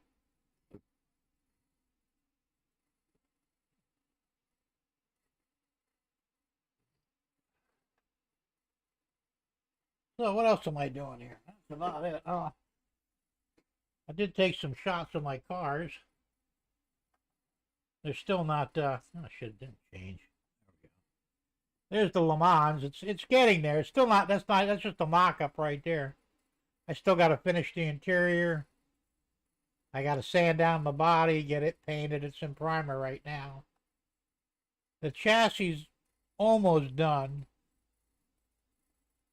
It's like I said, there's still a bunch of work that's got to be done. I got to clean up a lot of stuff. And the other one is the Chevelle 65 Malibu SS. Same deal. I got to finish the interior in that. And I got to make another hood. I printed a hood for it, and it didn't fit right for some reason. It was like out of proportion. So I'm going to have to print up another hood for it. But I've got the engine in, and the wheels are on. I had Baby Moons on those. I was able to find the files for Baby Moon wheels. I got wider tires in the back than the front. And it's come along fairly decently. So like I said, I'm working on a little bit here and there on everything. I'm doing a lot of juggling, But the layout is pretty much still the same. I mean, I did clean up a lot. You can actually see the floor over there, But before, there was all kinds of crap underneath the benches, empty boxes, and just stuff that it was all garbage. I mean, not like raw garbage, but just stuff that I had no use for. I cleaned up all that. So now I still got to do some work on the lower level. Mostly touch-up stuff. And then, of course, the second level is where all the real work is. And like I said, hopefully, I might be able to balance the top level with starting outside. Because the first thing I want to do outside is the floor. So I have to put in the floor joist. And then after that, I'll start doing the walls. The walls will go up in sections. And then last but not least, well, last as far as the frame goes, will be the roof. Then once the roof is done, I'll go for exterior walls, and then interior walls, and probably a floor around. Well, I'll do the floor before I do the walls. I'll have to slide the plywood in there and lay it down. So I've got a plan. Like I said, it's just a matter of, quit screwing around and get some stuff done. Soros has got to go away. He needs to die. Come on, be honest. Him and both his sons. He's groomed his sons to be even worse than he is. That's one of them issues where I hate to say it, but the whole family line needs to be eliminated. Just the way it is. Well, thanks, Gerald. Appreciate that. Well, the Chevelle, like I said, I owned a car just like that way back when I first got married to my ex-wife. I actually bought the car for her, but it kind of was more mine than hers. And it was like a medium metallic blue, so I'm going to go with that again. The Le Mans, I never had paint on it. I mean, after I modified it. It was always in primer. I couldn't afford to get it painted. But at the time, I was looking at a similar color, maybe a medium, or maybe a little over medium blue. So those two are probably going to be in blue. The Mustang, I don't know what color. I think I'm going to probably wind up doing that in maybe a gold or champagne or something different, And, like I said, all the cars, most of the cars I owned, believe it or not, were blue. Like my 65 Impala convertible, blue body, white top. I mean, that's the way I bought the cars there. That was like a common color back in the day, I guess. But, I mean, the Malibu had been repainted. Now, you saw Preacher owned it. And he had the side pipes on. I have the side pipes for it and everything. I got the back bumpers for it. I got the same style side pipes that line actually had. So I'm gonna basically, here's the front bumper. So basically, I'm gonna build the car just like it was when I owned it, and make kind of a replica of it. Now I would do the same with the Le Mans, but that was, like I said, it was either in red oxide primer, and I had it in black primer for a while. But I want to put a paint job on it, so I think I'm gonna probably be the same color for both of them, or maybe slightly different on the Le Mans. Those paints are expensive. A little can's $13, man. Shit's not cheap, but it's a beautiful glossy paint, though. It's a really high-end enamel. I put the first coat on for shits and giggles, I put the first coat on the Mustang's hood just to see what it looked like. Of course, it didn't. There must have been some oil on there, but, fingerprint oil. I need to be more careful with it, but still, it came out like glass where it did, where it did stickers. So I've actually painted real cars before, professionally. So I know what I'm doing. It's been a long time, and it's not fun, and I got to kind of get back into it again. And the last model I built was a 79 Firebird in 1/8 scale. And I painted it. I actually bought car paint for it. I put primer on there first because the car paint would probably melt the plastic. So I had to seal it with a good primer. Wet sanded the primer. Shot it was base coat, clear coat on there, believe it or not. Sprayed the base, the metallic base coat on there. Wet sanded that. Did a second coat on it. Wet sanded it again. Sprayed the clear over that and wet sanded that a couple of times. And then fucking buffed it and waxed it. And I swear to God, you can count your nose hairs on the paint of that thing, man. It was incredible. You know, I spent a lot of time on it. So will I do that with these? Maybe. We'll see. All right, Steve. Well, enjoy your dinner, and we'll see you next time.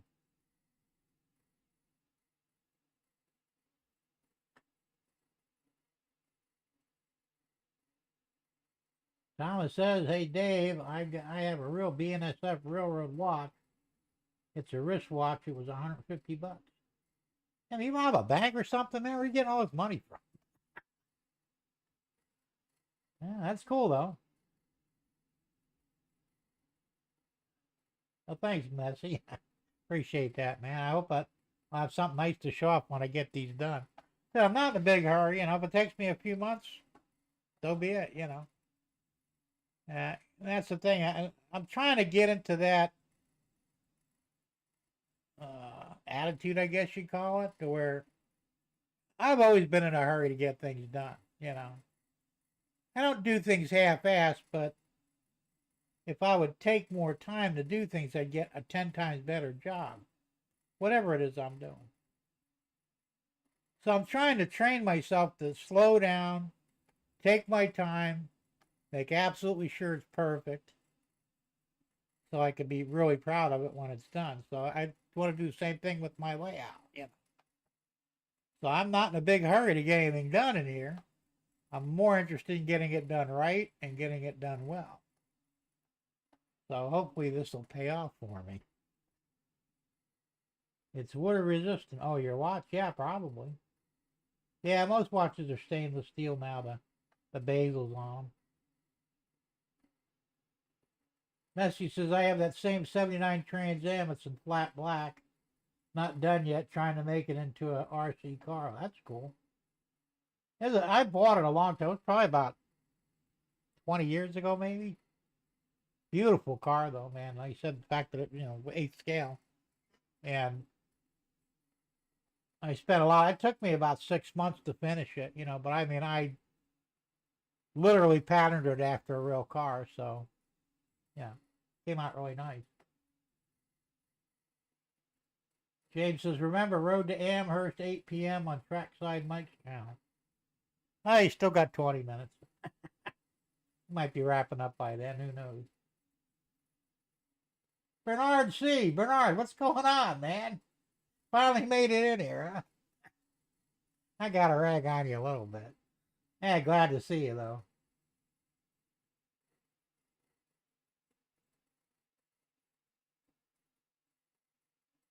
Yeah, Messy, that's the way I want to be. I mean, like I said, I've rushed my entire life, And I got things done, and it still came out well. But if I'd have taken a little bit more time, it might have came out even better. So now that I'm older and I have, well, a lot more time, hopefully, to where I can, there's no point being in a rush now. Not really, So the idea is to slow down, take your time, make sure it's absolutely 100% the way you want it. And if it isn't, then keep doing it until you get it that way. So, believe it or not, I'm on my third body for the Le Mans. The first body was fucked up because I tried to do it in 2 pieces and it didn't assemble right. Then I figured out I could do it in 1 piece by changing the angle in my printer. And I was running really heavy supports. When I tried to remove the supports, I broke the damn model. So I trimmed back the supports, and that makes the model not break now. So, I'm learning as I go, but, I could have fixed the model after I broke it, but why? So I'm just taking my time these days. Bernard says, I'm in a hurry to get things done. Directions to life's no fun. Hey, we should write a song. There you go.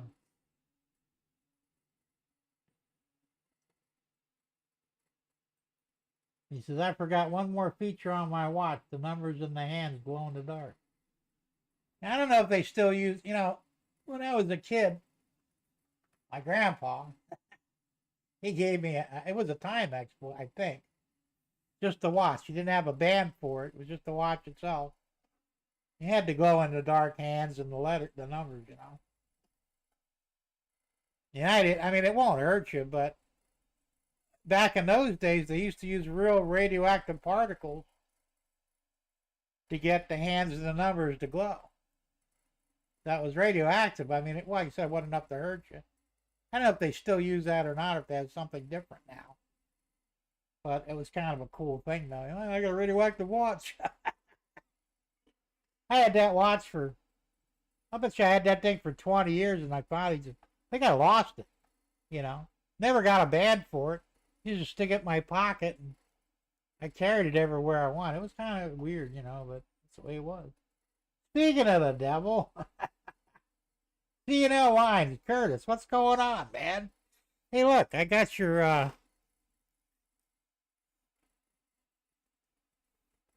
chimney, and it's got real bricks on it.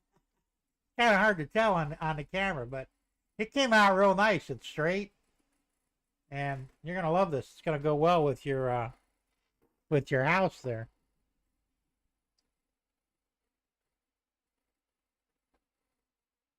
Ray says it's all good, just don't lick the paintbrush. Now, I mean, I know I had a friend who was a body man part time, and he loved to paint his own cars, so he would do some weird shit, you know. And he got hold of some of those glow in the dark automotive paint, and he painted the I don't know what you'd call it. It was like lettering on the side of the car, down by the floor pan. You know, like the Mustangs had Shelby painted down on the bottom. He did something similar to that, but with glow in the dark paint. And that was the coolest fucking thing I ever seen. I think he bought a quart of it, and the shit was like $300. That was a long time ago. It's like, yeah, it was about 20 years ago. So I mean, I could imagine what it costs now. But that was just cool. He said, I wish I had enough of this stuff to paint a whole car. A glow in the dark car. Would that be not cool or what? So who knows? Ugh. I tell you, Curtis, I'm burning through that wood you brought over, man. It's good and dry, which is great, but it just means it burns a little faster, so I'm constantly sticking more in there, but it's doing the job, man. I'm very happy. Thank you so much for bringing that over. I really appreciate it. Because it's been damn cold. I ran it last night. It was down to, I think around 8 o'clock, it was down to 51, 52, somewhere around there.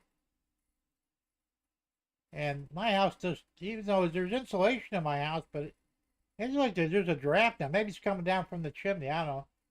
I can't close the flue on it. I think the flue is welded open or something, because I got up there, tried closing it open, it don't do shit. So there's no way you can prevent the inevitable draft that's going to come down there if there's not a fire. So, you know, but having a fireplace is a godsend as far as I'm concerned. How big is the spike now? Let's see. Still got a ways to go. Let's see what the percentage is. I'm going to be getting pretty close to where it starts peaking.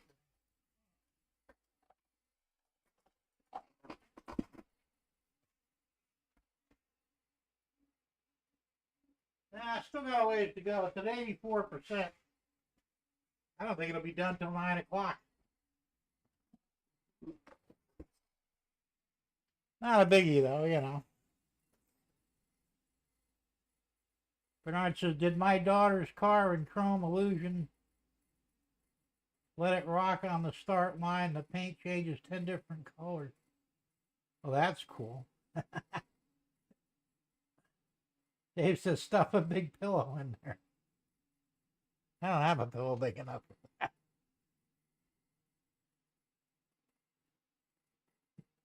Hey, it's not a big deal, really. Like I said, most time it's just Yeah, I got it like brick floors. They actually look like real bricks, but they're smooth. And the whole house is in that except for the bedroom. The bedroom's the only room with carpet. And I don't really, I have slippers, but I don't like wearing them. And you walk barefoot on those ice cold floors, I'm probably going to give myself one hell of a case of arthritis down the road. Yeah. I mean, my feet are literally frozen walking around in the house. I may eventually put carpet in most of the house down the road, but I have a very old dog, Roxy. She's about 17. She's a little incontinent, and she sees carpet, she thinks it's like her personal toilet. So we can't put any carpets down. So until she decides to, you know, kick the bucket, we're just going to have to kind of deal with it. Ray said, hey, Ray, last time I caught a spike, it was a small fish, but by the time I got it home, it was the biggest spike ever caught. Yeah, I'll bet. Get you a pair of my. Well, I got a pair of real nice soft slippers, slip on. But I just, I would rather walk barefoot, to be honest with you, even though I shouldn't. But like I said, if it wasn't for the dog, I'd at least put carpet runners throughout the house, and walk on those. Plus, it's, the acoustics in the house are terrible. Everything reverberates. Like I watch TV shows on my computer. I have a big screen and on my computer. I think it's a 40 inch, or no, it's the 37-inch on that one. And it's facing like toward the garage where the bedroom's behind it. And you can hear that TV better in the bedroom than you can hear it in the living room. Because the way everything reverberates. It's fucked up. I'll work it out eventually. Tom says troubleshooting a track issue on a consistent first engine. Runs through that section. Second engines get stuck at a point. Ran my fingernails on the inside of the rails. Nothing. It could be a wheel alignment issue. That would be the only thing I would think of.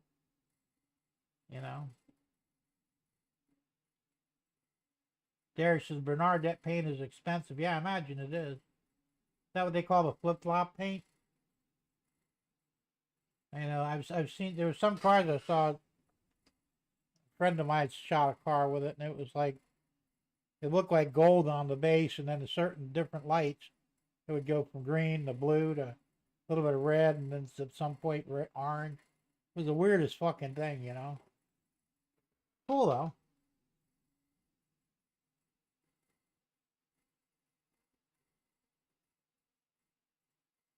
Ray says, check the trip pin height. Yeah, that could be it too, I find I've had to shorten my trip pins, like just take a little, like a millimeter off them, and that solves a whole bunch of problems.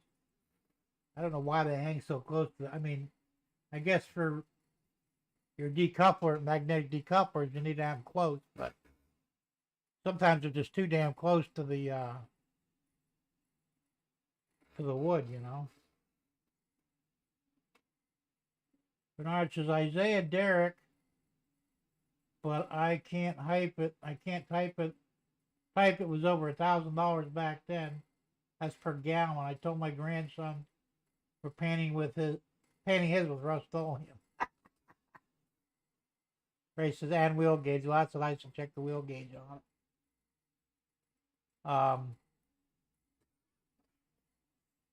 I used to paint my work trucks when I was painting. I just used basically enamel on them, gloss enamel. I didn't never use car paint on them because we did interesting graphics and stuff on the truck, and it didn't look bad, it didn't look great. Couldn't have won any car shows with it, but it was adequate for, cheap paint job because car paints are expensive, man.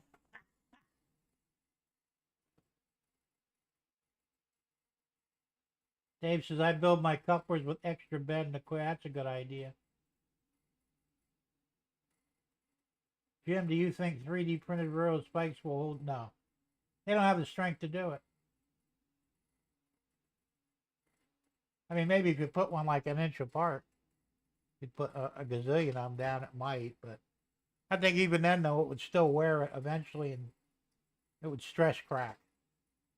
So, yeah, I don't think that would work. There's a reason they use steel.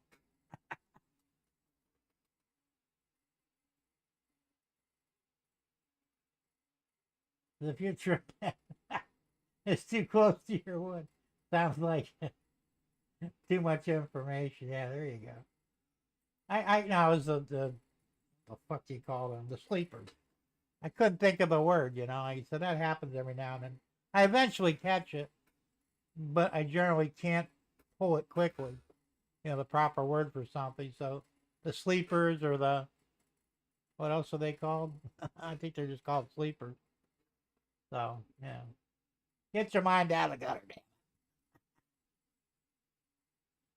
Floyd says, I'm going to check out now, Jim. Have a great night all. All right, Floyd, have a good one, man. Appreciate you hanging out with us. Ties, that's it. Ties, sleepers. A dozen names for them, probably. Yeah, I can never remember shit like that. I don't know why. It's just weird. It's the mind. It's the first thing to go. You know that, right? I start drinking more of that damn brain dust, I guess. I'm taking a supplement, and it does work. When after I had the heart issues, I mean, I came out of the hospital like my mind was, brain fog. I mean, I had it really, really bad. And I was a little concerned, you know, so I found this stuff. It's called Organifi, and the product itself is called Pure. And it's for mental clarity and gut health. I started taking it, and a week after I started taking it, my brain fog, it went away. I mean, I was actually thinking clearly again. So it's expensive, though. It's, normally it's $70 a month. For 30 packets of it, you mix in water or whatever you want to mix it with.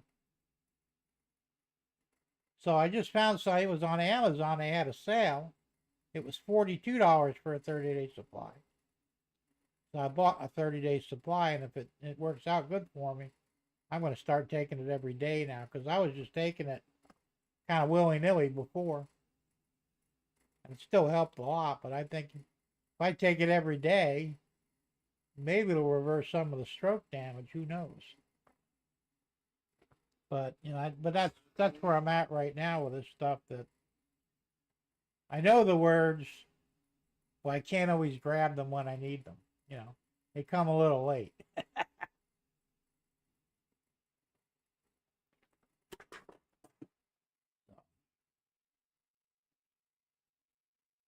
And believe me, Alzheimer's and dementia scares the shit out of me.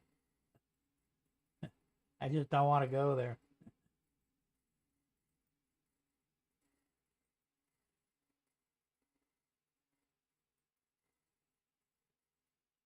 There we go.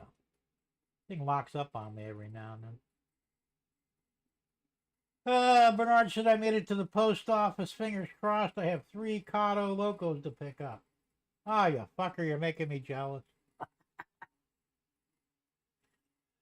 Yeah, I wish I had 3 to pick. I wish I had 1 to pick up.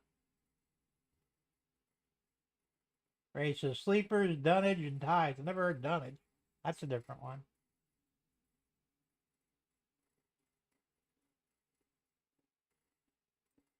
Thomas is between you and me. We're all crazy.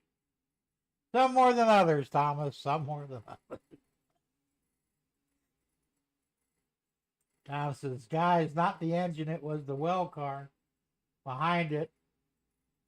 They are so low it is getting some ballast on the ties. I think it's inside a tunnel, needs to get a light up there. That could be. No, that's just something you'll have to look into, I guess. Thomas says we can't fix stupid. Oh yeah, you can fix it. Problem is, you'll do a life prison term for it. But it can be fixed. Prevagen, is that a drug? I wouldn't take any drugs, thank you. Yeah, my dad had Alzheimer's, and there was one drug they just came out with for him. This was back in 2008, 2009. And he started taking it and actually made him worse. So I stopped him from taking it. I went back to the doctor. I says, well, if this thing is good for Alzheimer's, maybe you need to specify whether it improves Alzheimer's or negates Alzheimer's. Because right now, this is making his Alzheimer's worse. So I took him off it. You can stuff these up your ass, you know. And then I heard that everybody was having issues with this particular drug. I don't trust none of these new drugs, man. You know, I'm diabetic, and my last primary, he wanted me to take that. It's not Wegovy, it's the other one, the first one I came up with, the synthetic, supposedly miracle insulin that helps you lose weight. Well, I wouldn't take it because I said I don't trust it. You know, I'll just stick with insulin. Insulin's been around forever. It's relatively safe to take. You know, the worst that can happen is you take too much. Better find some food to consume and you'll be fine. But turns out that the Wegovy and the other one, I can never remember the name of it, but you can get droopy face permanently, permanent stomach paralysis. You can cause stroke, heart attack. Well, fuck, man, that's worse than what I got now. Why in the fuck would I want that? You know? So I generally won't take any drug that's less than 15 years old. Just won't do it. Don't trust it. Bernard says, I wonder if it would reverse the effects of the 60s. I don't know, Bernard.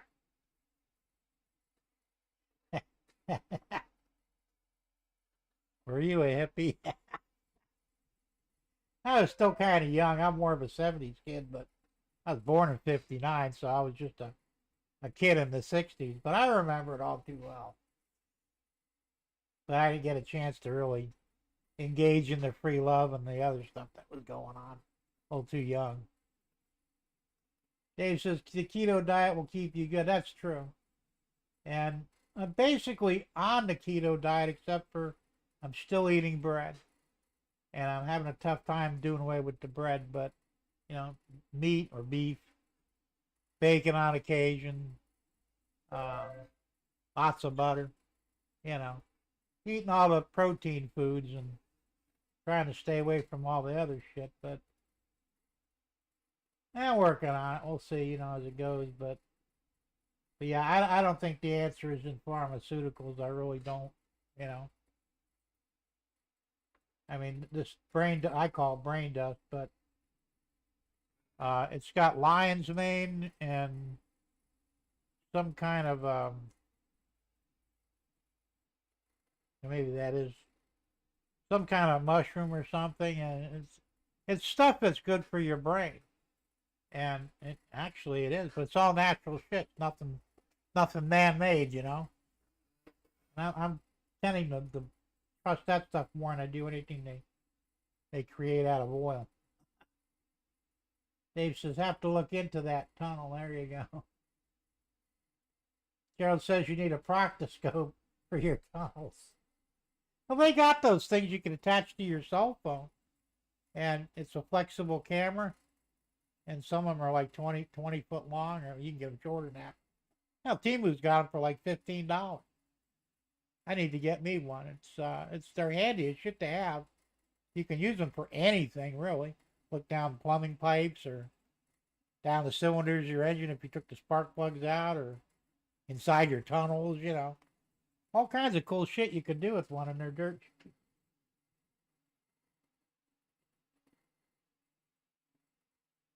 Bernard says, play Gemma life sentence doesn't mean what it did 20 years ago. Yeah, probably not. Well, Prevagen is a memory supplement. Okay, I wasn't aware of that.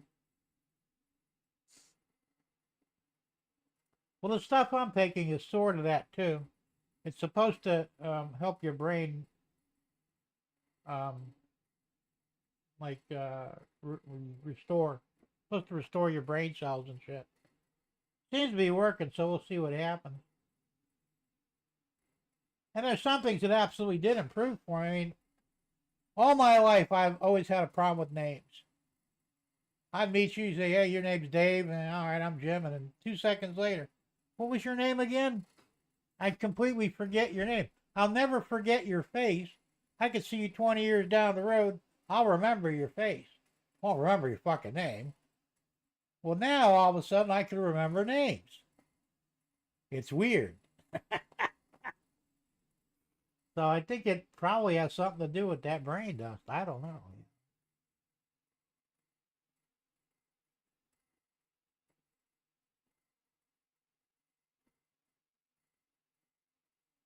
Bernard says a life sentence doesn't mean what it did 20 years ago. Oh, I'm sure it doesn't. But then what the hell does? Thomas says, Jim, there's CSX Rail Yard, Jack. Yeah, I believe there is. Dave said that did me in, but it was the 70s. Yeah, there you go. Jim, can I see the PLA spike again? And it's up this one right here.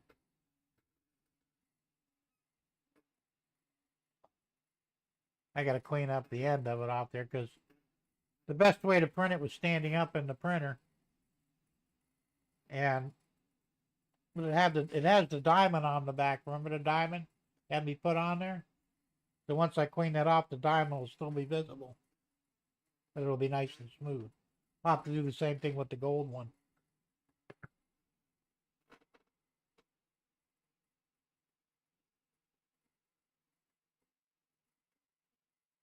Ray says, on a keto diet, you lose weight.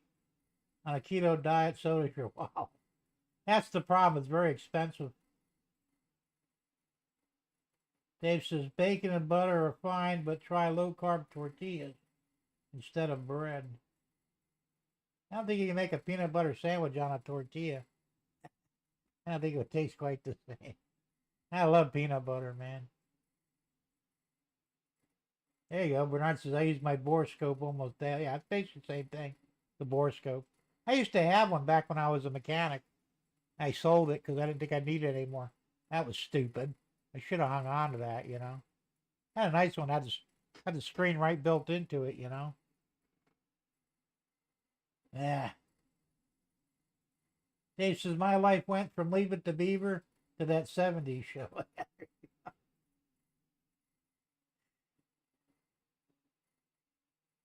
Thomas says, I wish that golden spike says the last spike.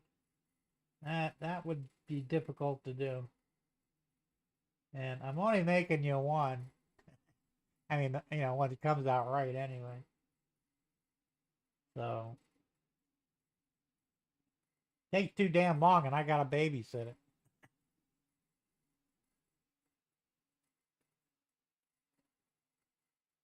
Bernard says, oh man, you can put anything on a tortilla. Betsy, when you got grease, just eat it down where the grease starts and chuck the rest. Ew. I'm not really much into Mexican food, man.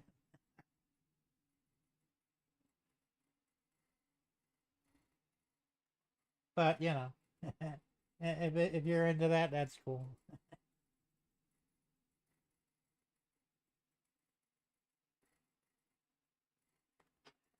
I don't know. Like I said, you know,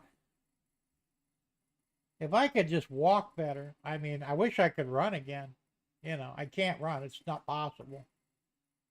And that's because of the stroke. But if I could just even walk without being in pain constantly, I would be doing a lot of walking. I used to walk a lot when I was younger, you know.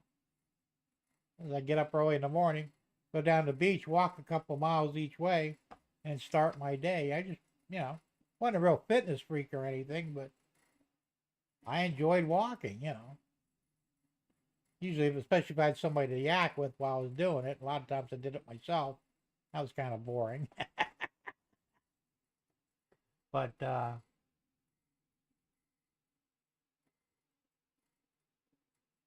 man, don't tell me that. I love chips, man. That's all I eat.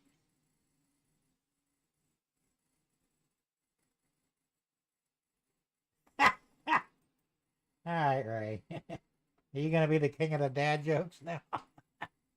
You cook Chinese, you can walk everywhere. You need help. Uh, like I said, I don't know. You know what pisses me off, really? They can reverse stroke damage. They've been able to do this for a long time with stem cells. They literally inject stem cells into your brain and it'll repair the damage. Problem is, they don't do it. You know, I mean, they could do wonders. They could take even autistic kids. They can cure autism with stem cell treatment. They've had great success with it. But yet they won't do any of this stuff. It pisses me off, you know. They've even done it with dogs. They had a dog that broke its back.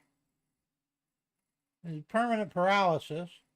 They injected the spine with stem cells, the dog stem cells. And within a few weeks or a month or whatever, the dog's walking like normal. So yes, that may be the solution to every problem we have. But they won't do it. And just think of the money they would save on, you know, disability payments. I mean, if they could have fixed, well, if they had done what they were supposed to, I probably wouldn't have had any damage anyway. But they fucked that whole thing up, and, you know, by the time they figured out I was having a stroke, which I already knew I was, and told them, the damage had been done. But we could have prevented that damage. They'd have gave me that that clot buster shot when I asked for it. Oh no, it could kill you if you had a blowout. I don't fucking care. I'm already dead. Give me the damn shot. You know, they wouldn't do it because you have a 3-hour window to work with, and they waited till it was over 4 hours. Oh, by the way, you had a stroke, a blood clot. Yeah, tell me something I didn't fucking know. Well, the damage was done then, you know. So it's like, how do you do it? Do they use seed oils and peanut butter? Now, I've heard about the seed oils being bad for you. The good news is RFK is going to get that shit banned. And I don't know if you guys heard or not, but the FDA finally banned red dye number 3. It will no longer be allowed in any food or beverages. They should have done that years ago.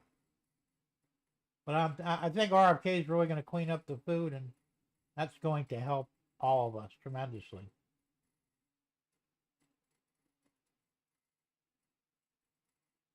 Yeah, actually I do, Bernard. Yeah, I know, Dave. I do to some degree, but like I said, some of the more natural stuff, organic shit, really lacks the taste, you know. I've tried organic peanut butter, but it's so oily and it's just, I just don't enjoy the texture, the taste of it. So, you know, when I was a kid, you guys, I don't know, you guys are my age group. Probably remember the Mr. Peanut butter maker. I got one for Christmas one year. I think it was like 8 years old, 8 or 9. And you take peanuts and you put it in this fucking Mr. Peanut machine. You look like Mr. Peanut. You grind them. And I think you had to add one ingredient to it, and you had the most excellent peanut butter you'd ever eaten in your entire life. I don't make them things anymore, I don't think, but if I could get peanut butter like that, then basically that was all natural, you know. There wasn't anything bad in it. And I would make that shit all day long if I could find something like that again.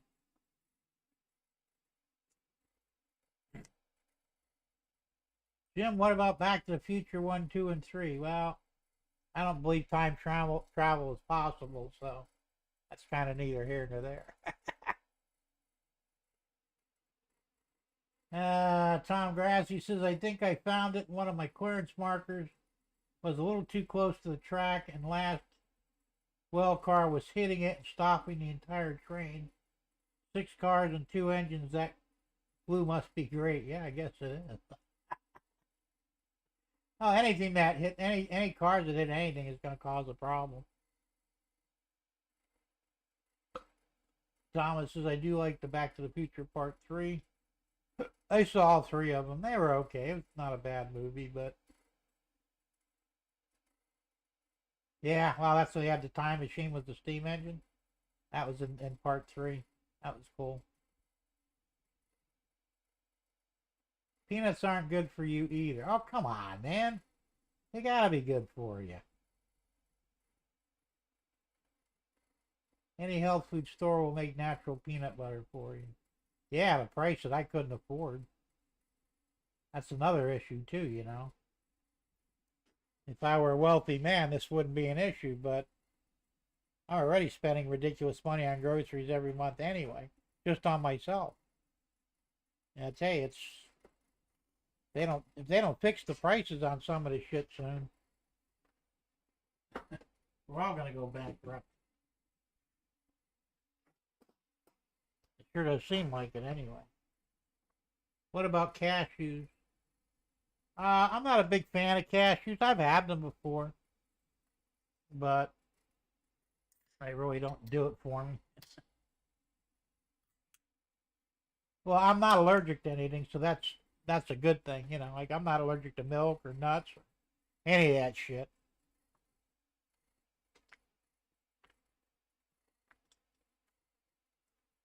Don Grass says, I would never go into a health food store. They are just a big scam telling everyone to eat healthy. And to some degree, I think you're right. Gerald says, peanuts are not nuts, they're legumes. Yeah, I think I read that somewhere too. Bernard says, Wahoo, 3 Katos, 2 WPs, F3A, F7B, B is powered, 1 GP35 SP, now I'm broke, is back on the street corner. Well, well, whatever for trade. There you go.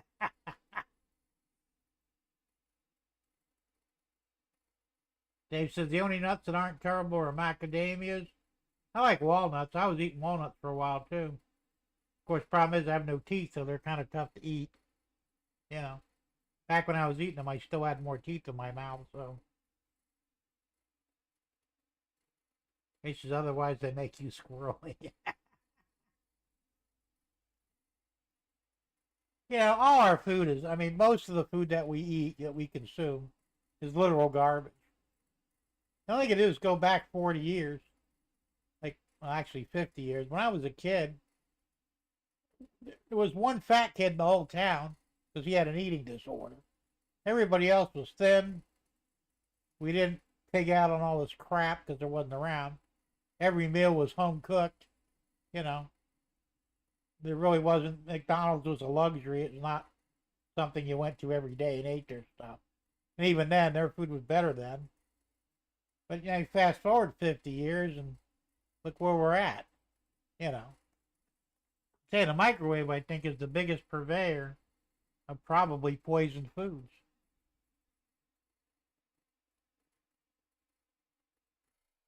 Thomas Grassy says, I love walnuts, also chestnuts are good. I've never had chestnuts, but I love walnuts. Hickory nuts are good too. Bernard says, I'm a pine nut fan. Them and pistachio. Oh, I love pistachios.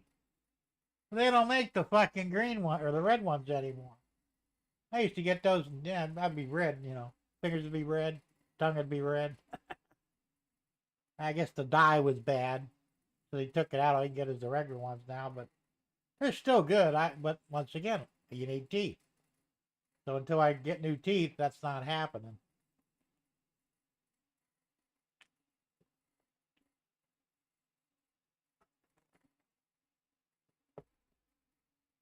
Ray says, I love pine nuts too, Bernard. Well, that too, Grandpa, or JD. We were doing things. You know, we played outside, rode bikes, ran around like nutcases. Weren't sitting on our asses with our head facing the screen or a PlayStation or whatever, you know. That was it number 3 died? Yeah, it probably was. And KD says, I have pecans in my front yard. That's cool. Yeah, we did all that shit, Ray, and it's just wasn't a big deal. I mean, I don't know what the hell happened. I really don't. I mean, I do. He said we used to leave food out on the counter. My mother would make a chicken. She'd take the whole chicken, throw it in the sink to defrost it. It'd sit there all day. Then she'd go ahead and, take it apart and cook it up or whatever she did with it. We ate it. Used to have hamburger patties. She'd sit on the counter for a few hours. Sometimes we ate the burgers raw. Nobody ever got sick. If you do that now, you'd probably fucking die. Yeah. What the fuck happened, man? I mean, I know it's all about money. Fatten up the cow so we can make more money. Bovine growth hormone and all kinds of other crap that's unnatural. So I said I'm hoping RFK, well, I'm pretty sure he'll get nominated for his position. Not too worried about that. And I know Big Pharma's terrified of him because he's going after them too, and he needs to. I'm looking at it this way. We can either do this that way, or we can find a couple of nutcases to go take out the CEOs like the last guy did. It's up to them how they want to do it. Doesn't matter to me one way or the other. But any drug that has a side effect or doesn't actually cure anything should not be sold. Well, the side effects include heart attack, stroke, sudden death, But ask your doctor if the benefits outweigh the risk. What the fuck outweighs death? I mean, seriously. You're dead. There's no coming back from that. What benefit can there be that's worth that risk? I get such a kick out of that when they say that on TV, and they do. But that's what I'm saying. Anything that's that dangerous, they simply should not be allowed to sell. And whatever happened to actually... what happened? I walk up again. There we go. Whatever happened to testing the stuff before they put it on the market? Apparently they're not testing anything. Nuts under $1. Whitetail. Good one, Bernard. No, I don't eat that shit. I don't eat McDonald's, Burger King. I was eating Wendy's, but I think they're going to shit now, too. So I quit eating there, too. I mean, I just simply won't eat bullshit food. I'm not into fast food, not really. I just soon go to a diner and eat. At least I'm getting somewhat decent food. Cost a little more, but so what, At least I'll probably survive it. Bernard says, Sister's Ranch, absolutely 100 growth or genetic manipulators. I swear it's the best beef west of the Pecos. I mean, absolutely no growth, right? I said if it's clean, then yeah, they'll be fine. Breathing can cause death in some places.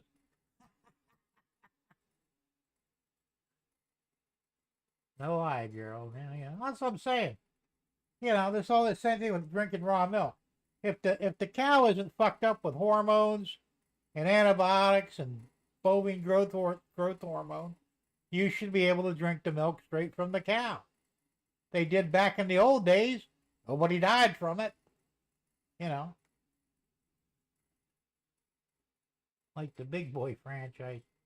I've never ate a Big Boy because we didn't have them down here, but to me, they're all McDonald's, We had Checkers down here. They were as close to being homemade as there was. They were a burger joint, too, but, I mean, they were $6 burgers, but the fucking burger was like this, about that thick. Couple of slices of cheese on it. I mean, it was an actual real hamburger, though. It wasn't fake meat, McDonald's got their worm burgers, they put worm meal in them because that's the only way to get any nutrition out of it. You don't really know what the fuck the meat is, you know.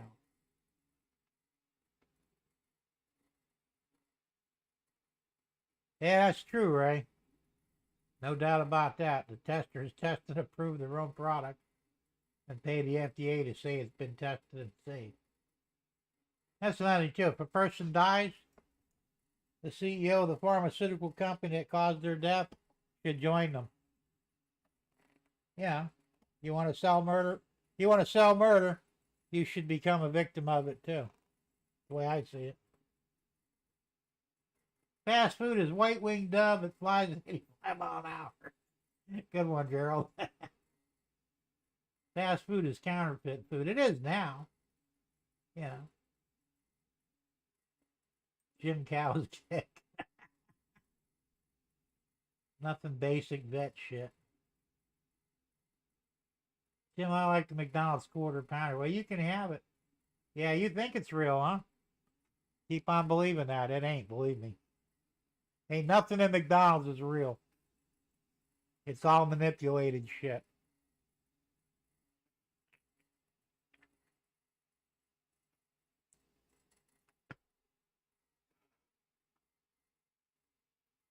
Hey, Russ is rocking O and HO trains and stuff. Russ, how you doing, man? Good to see you here. Says FDA is corrupt just like all the other three-letter agencies. You bet your ass they are. Raymond says In-N-Out is the only fast food I still enjoy.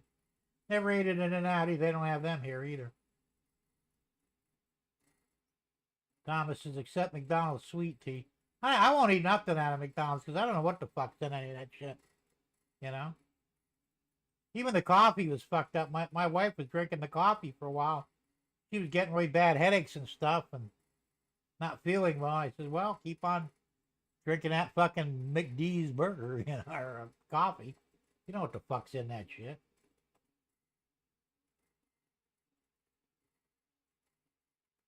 Bernard. Baja Gerald. What's for dinner? Don't know. Look on the grill. That's the truck grill. Good one. I love it. Gerald Stewart McNugget. Yeah, they're nuggets, all right, but nuggets of what? You ever see that one? I can't remember who did it, but this guy bought a McDonald's cheeseburger like 30 years ago. Never ate it. Still in the wrapper. Carries it with him everywhere. He still has it today. It never rotted. Bugs won't go near it. And he says, I don't know what the hell this is. It's not food. It should have rotted just on its own very quickly after it was purchased. And bugs should go crazy, or ants or whatever. They won't go near it. So that don't tell you what you need to know about McDonald's. And they're not the only ones. And I don't know what, there's no hope for you. Yeah.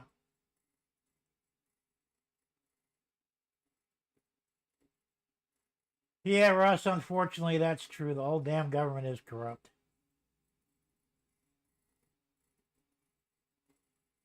JD says, roadkill nice, Bernard. Never had roadkill, but if you got it quick, I guess it'd be okay, you know.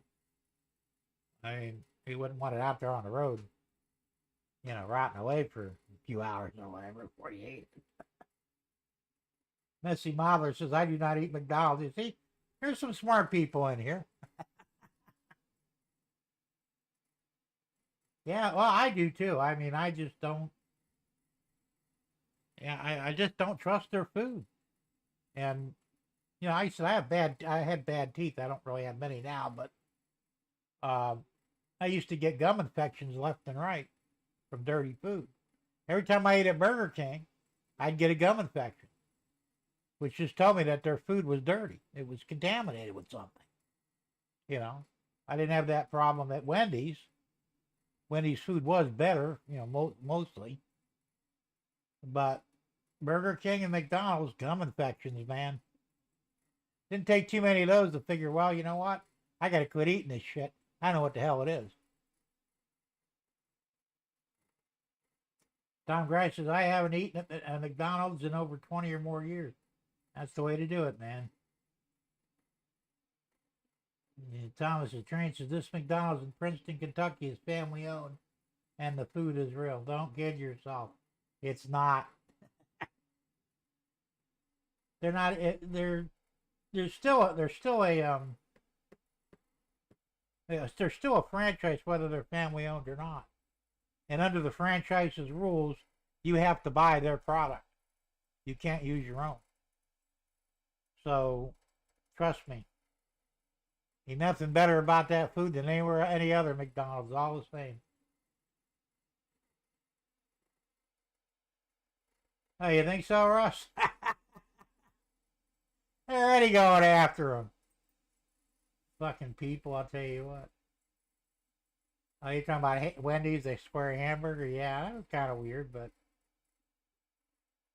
they were good. And then when Dave Thomas, the founder, when he died, because I was eating there every day at work, we had one right across the street from the golf course. It was convenient and the food was decent, The day after he died, they did away with the real burgers and went to soy. And I picked that up right off the bat. I went there, I got up there, what the fuck is this shit? I went up to the counter, I said, there's soy in this. No, sir, there is not. Well, yes, there is. Don't bullshit me. This is not the same burger I had yesterday. And I said, I'll tell you what, this is yours. I will not eat here again until you start serving real meat. I didn't go back there for like 6 months. Well, apparently I wasn't the only one because a friend of mine said he went there and the food was real again. I said, I'll give it a shot, so I went there and I'll be damned, no more soy. That's what I'm saying. You can't trust it. It's all about money, man. Whatever makes and saves money is what they're going to do. Ray says, I love it when I'm not sure about some food. I put it outside. When the rodents, ants, birds won't touch it, I don't buy it anymore. There you go. That's a good way to test the food. I went to Sonic the first time here in Sebring when we first moved up here because wife said, have you ever been to Sonic? I said, no, it's supposed to be pretty good. I got a burger, fries, and a soda. It was the worst food I have ever eaten. Couldn't even finish it. And my wife said the same thing about whatever she bought. It was just garbage food. I've been back there since.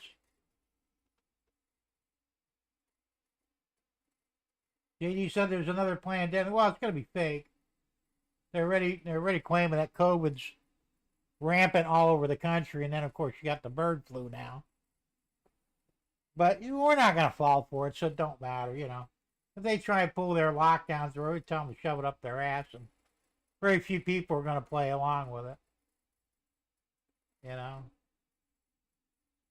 You fool me once, shame on me. Fool me twice, or fool me once, shame on you. Fool me twice, shame on me. And it really is true. We're not gonna get suckered into that again. And I don't think Trump will go for it either. Tom Grass says Wendy's and Arby's are good once in a while. I used to eat at Arby's. Their roast beef sandwiches were excellent until the one in Bonita Springs. They were bought up by a gay family, and I mean these were flaming gays. And we went in there to get our roast beef sandwiches, and I turned around and walked out. I said, nah, it's okay, I'm good. I just didn't trust them, I'm sorry, man. Call me a homophobe if you want, but don't know what that special sauce might be on the food, you know what I'm saying?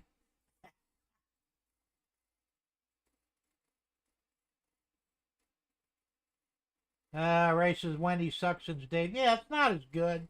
It's still better than the others. Or was. I ate there not long ago. What the hell did I get? It was about 3 or 4 months ago, I think, and I got a burger, and it didn't taste quite right. It wasn't soy, but I don't think it was real beef either. So I'm not likely to ever go back. That's what I'm saying. You burned me once, that's it. We're done. You don't get a second chance as a rule. Bernard says, I can't eat any fast food anymore. It goes right through me. That's another problem, too. I can sympathize with that as well. That's because there's no nutritional value in it. Garbage in, garbage out, Russ says Sonic is good for their frozen treats here. Burgers, not so much. All right. Well, I didn't never eat any of the frozen stuff, but and two, it could be the area too. I mean, sometimes where you go to eat, depending who the employees are, not being racist or anything, but sometimes the employees are sloppy. They don't care, you know, and your food's gonna, it's gonna resemble that. Gerald says we have been buying most of our meat at the local butcher shop. They supply a number of good restaurants here. It tastes so much better. Oh, I bet it does. I've been getting stuff from Omaha Steaks. Hamburgers, hot dogs, um, veal cutlets, some steaks. Steaks are kind of expensive, so can't afford to buy too much of it, but their food's very good. It's not crazy expensive. And it's all, like the hot dogs, there's no garbage in there. It's straight up beef, the beef hot dog. Certified and everything. They're good, good. They're not bad for you. Veal cutlets, well, veal is always good for you, so. Their burgers, you gotta be careful. Sometimes they have the steak burgers, and then they got the sirloin burgers, and they got all different types of burgers, and some are better than others, The basic steak burgers, not so much,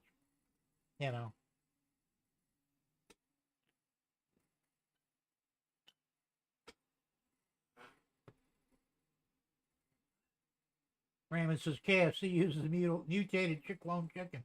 I wouldn't doubt it. I haven't eaten a KFC in 40 years. Last time I ate there, I got food poisoning. That's it for me.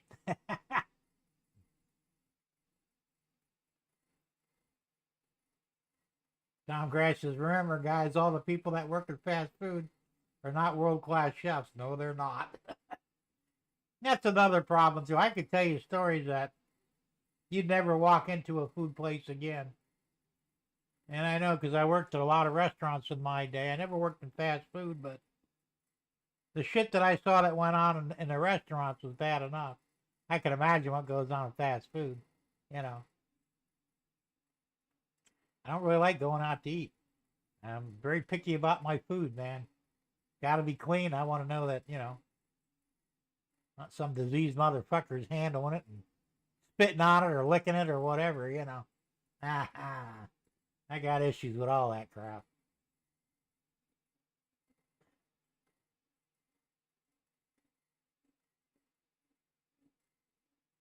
Bernard says, oh man, people don't know what they're missing at Gerald Stewart. Like farm raised salmon, nothing like pulling out of the big pond or up the canal. Hey, the farm raised stuff is filthy. You're better off getting it out in the open waters. Because you got all that fish shit floating around in the farming, the fish farms. The same thing, what's that other stuff that people like to eat? The salmon, maybe? No, it's particular fish, but get it in the store, and most of the stuff in the store is farmed, fish farms, and it's not good for you, I like fish, but I'm very particularly about what I'll eat fish-wise, and you got to know where it came from.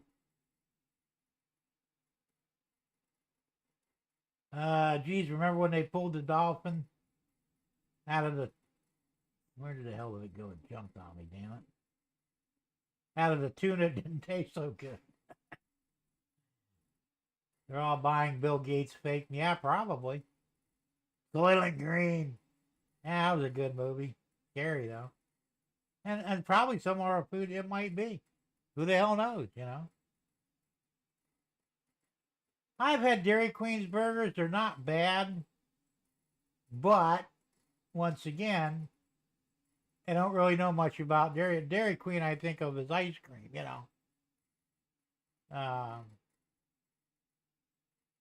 So I'm not real big on their style. So I'm just not into fast food. I'd rather go out and buy the beef, the meat, myself, press my patties, get it on the grill or put it on my gas stove, same thing, and cook it up myself when I know what I've got into it, you know. I just don't trust other people's stuff, man. I really don't. Yeah, I know that, Russ. That's what I'm saying. It's just, we had enough of that stuff in the golf course, you know. And then they take a shit out in the field, wipe their asses with their hands, and wipe their hands in the grass, and they're good to go. Yeah, I don't want you touching my food, motherfucker. You know? Not happening.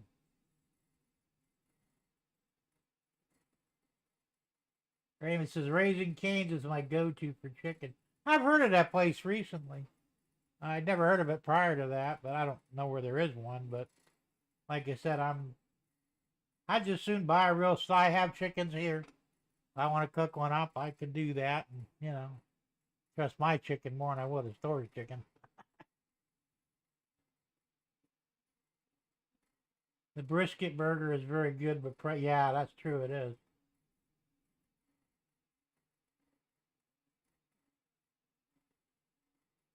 Russ says DQ is good for frozen treats. Yeah, they are.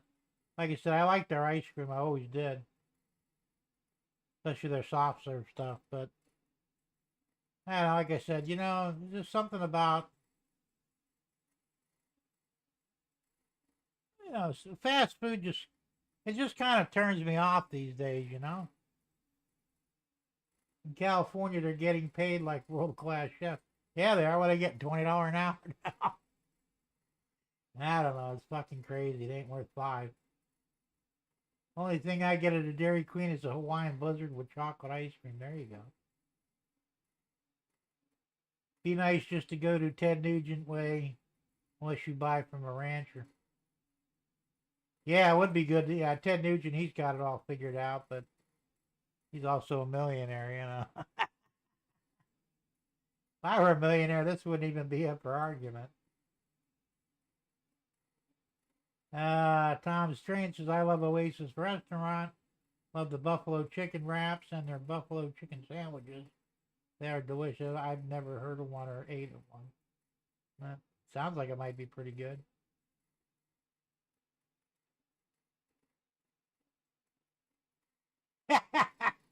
Yeah, right, that might be true. Did you know why sharks always circle their prey before eating them? Tastes better once you scare the crap out of them.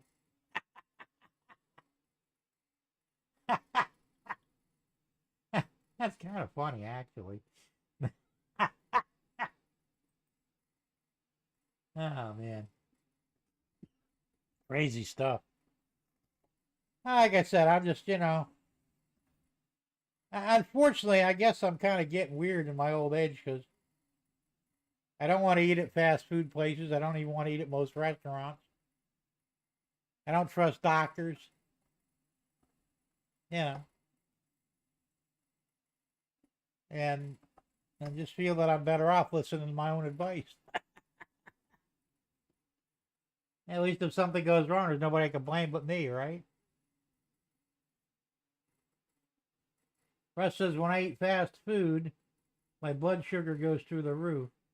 Does not seem to matter where I am, and I am not going to pay $9 or $10 for a salad. Yeah, I hear you. Well, that's the problem. They put a lot of crap in the fast food. A lot of salt, a lot of sugars. Stuff that, yeah, I mean, I have to worry about that too. Because I'm diabetic as well.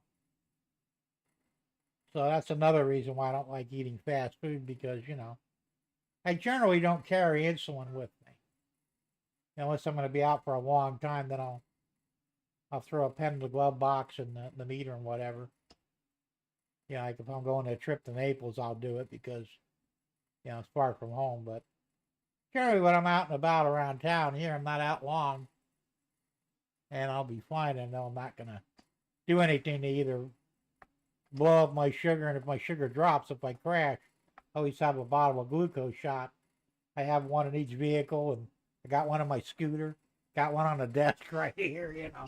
I mean, yeah, just in case. I don't generally crash during the day.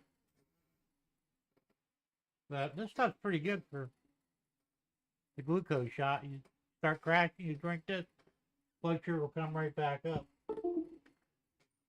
So I keep plenty of those around just in case, you know. Even at night, I usually crash at night if I'm going to crash. Doesn't happen often. 3 o'clock in the morning, the last thing you want to do is get up and make something to eat. And, how'd that get up there? Slam a soda, you know, because that'll bring it back up. It's a lot more convenient to crack one of those open and you're good to go. So, like I said, oh, it just depends, you know.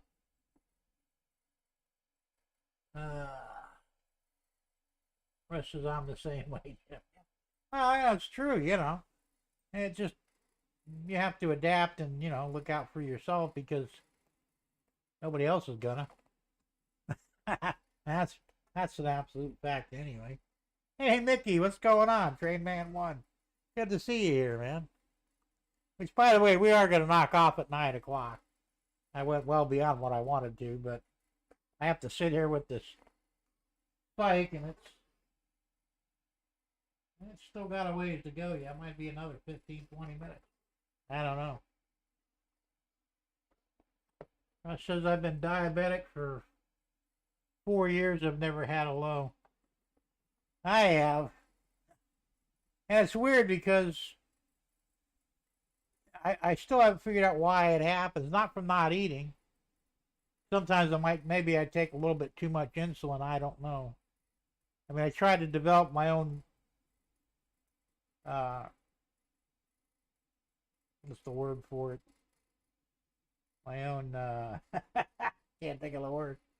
My own regimen for taking insulin, you know. So if I'm showing 230, for example, on my blood sugar, I usually take 23 units of insulin, and that'll bring it back down to about 120, 130, which I'm okay with that. I don't want it to get too low.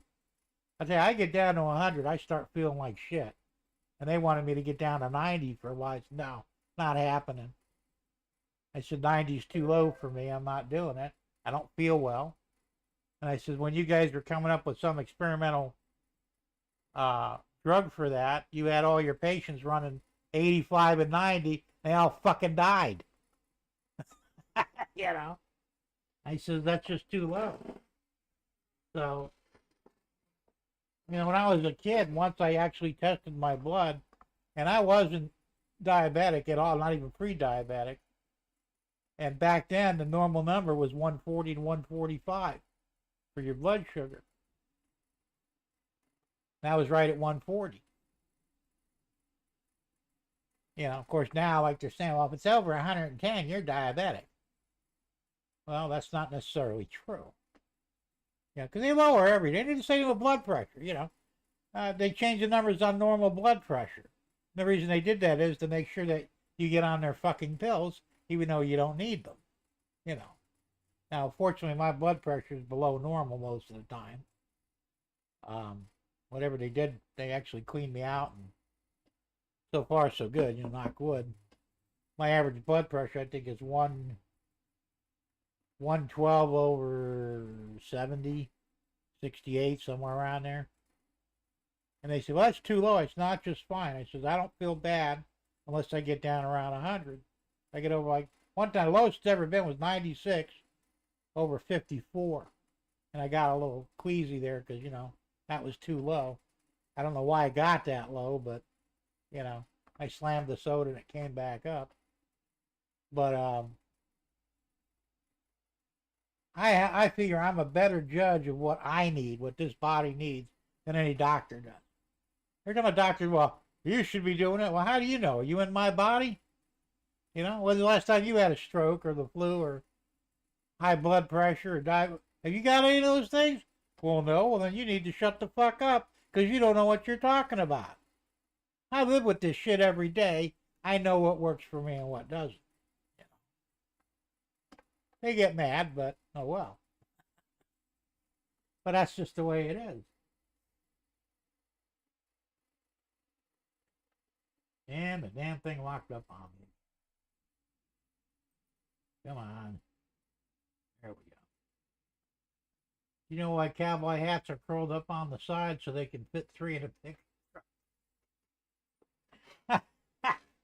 Hey, you're the resident dad joke guy now. That's kind of funny, though. That's what she said, Jim. Yeah, probably.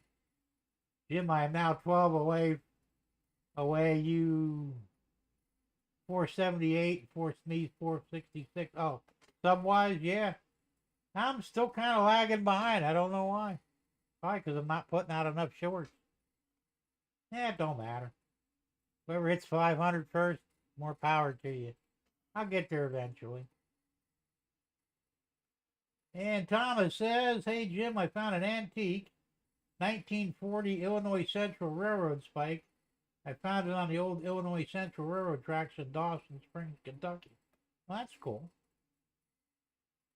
One of these days I'll see if I could find you one over here, but my wife said she walked the tracks a little bit. She didn't see a one there, so they might have cleaned them all up. Who knows? Before they repaired the tracks, they were all over the place. Now they seem to be gone, so maybe they picked them up to recycle them or something. Who knows?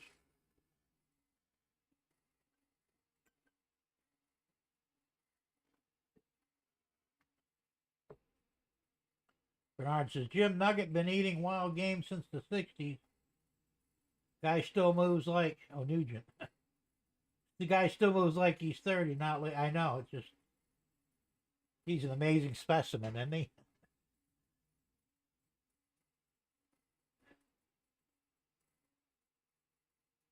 Yeah, Nugent, he knows what the hell he's doing, but he got the money to do it. That's the difference, I guess. Russ says, my doctor wants me at 105 to 110 for fasting. No higher than 210 eating all day. The 210, I could see that. 105, I think, is a bit low, but it's whatever your body handles. I mean, if you feel okay at 105, then absolutely. But if you start feeling like shit, you need to go a little higher. So, don't trust the doctor. Trust you. You know your body better than he does. If I got down to 105, I'd start feeling like shit. Even 110, I wouldn't feel good. So I'm happy if I get it down to like 120, 125. And like I said, considering that when I was a kid, normal was 140. Remember, the doctors don't want you well because they can't make money if you're not sick. You can make of that what you want, but that's the way I see it, and I think that's the way it is.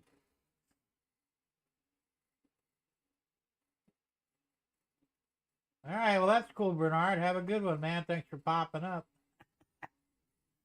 Have a good one, man. We'll see you next time.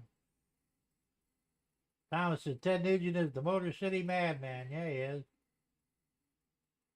Hard to believe, though. He is in his late 70s. You'd look at him, you'd still swear he was in his 30s. The guy looks damn good for his age, man. I should be so lucky. Train Man One Mickey says, hey, Jim, I'm innocent. I'm telling you I'm innocent. I'll take your word for it, man. You might be able to fool me, but you can't fool yourself, right? So if you're not innocent, well, it's on you.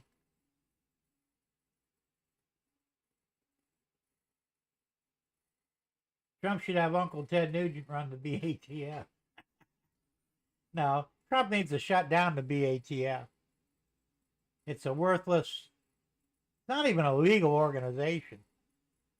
Remember, the Second Amendment says your rights shall not be infringed. Anything that infringes your rights is illegal, and that's the BATF. Just shut it down and forget about it. That's all you can do with it.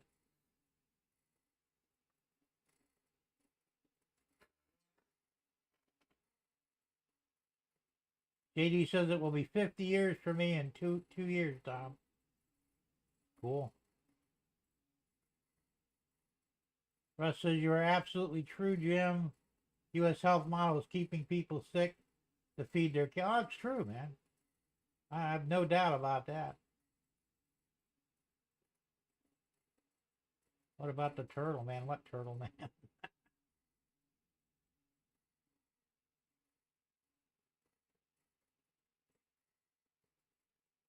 Tom Gray says, sorry guys, I graduated 50 years ago. Weighed 175, now I weigh 182.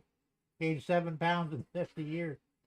You're doing damn good, man. I mean, you're in good shape physically from, last time I saw you here. I wish I was. I used to be pretty decent. I mean, I was running about 160, which wasn't bad for my height. I was a little pudgy, but not much. But I had all upper body strength. I had huge biceps and, good pecs and everything. I mean, I really didn't have a gut. Literally, it wasn't a six-pack, but it wasn't far off from one, And then, like I said, when the stroke happened, it just all went to shit right almost immediately. And now I just got weighed at the doctor's office yesterday. It was like 239. I got to start seriously thinking about losing some weight because this is not good. I don't want to be this big, I'd be happy if I'd get down to 200, to be honest with you. Ideally, I'd like to get down to 160, but that may be easier said than done.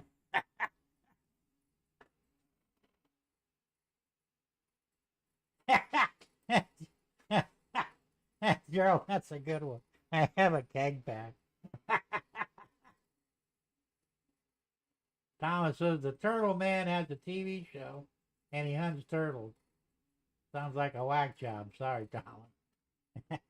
That's the way I see it. Who needs a six-pack when you can have a keg? There you go. I never had six-pack abs, not even as a kid. Neither did my dad. My dad was in excellent shape, but he had a flat gut, but he didn't have six-pack abs. I can tell you that right now, But it was flat, but there was no definition in it, And I don't even know how you get to that, but I certainly wasn't going to. And of course, all the women I ever had didn't really give a shit, I had one, she saw I should put on a few pounds because she liked the little meat on her men, Okay, so that's a little weird, but, I'm not going to do it, but,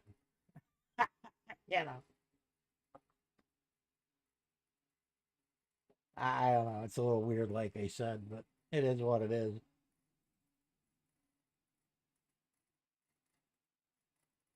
I mean, I wouldn't want to be a bodybuilder. Yeah, they look kind of cool in a way, but I mean, think about that. Would you really want to be a bodybuilder like those real, like what's his face there?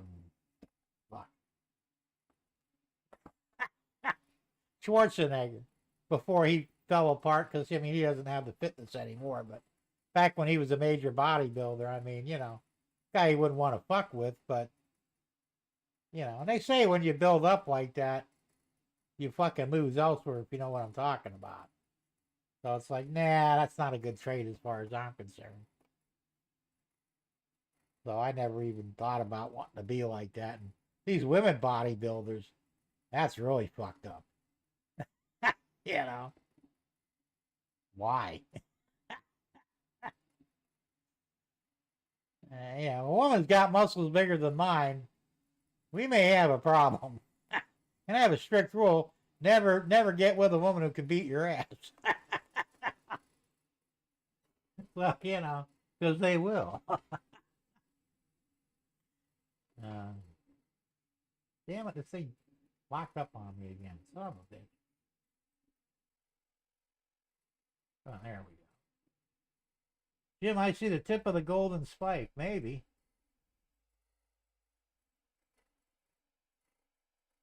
Russ says, nice, Thomas. I graduated 43 years ago.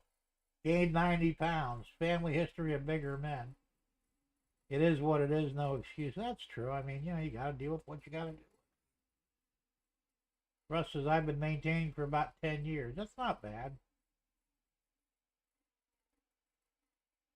She says, get in the chopper. Is there a different breed of human? Maybe. Roids shrink important parts. That's true, man. I'm saying. I'm not willing to trade that, you know what I'm saying? What the hell good is to have fucking massive arms and chest, and your fucking dick is. That's just not good.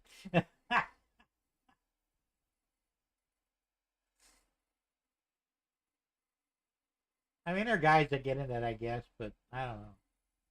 And I'll tell you, I've never even met women that thought that they were appealing either. I'm sure some do. But fortunately, most of the women I knew thought they were kind of, huge and disgusting. It's like, they can't move. Yeah. You ever see a bodybuilder? He's like, you know. There was a guy in school. He was called the Tank. He was a black guy, but he was fucking huge.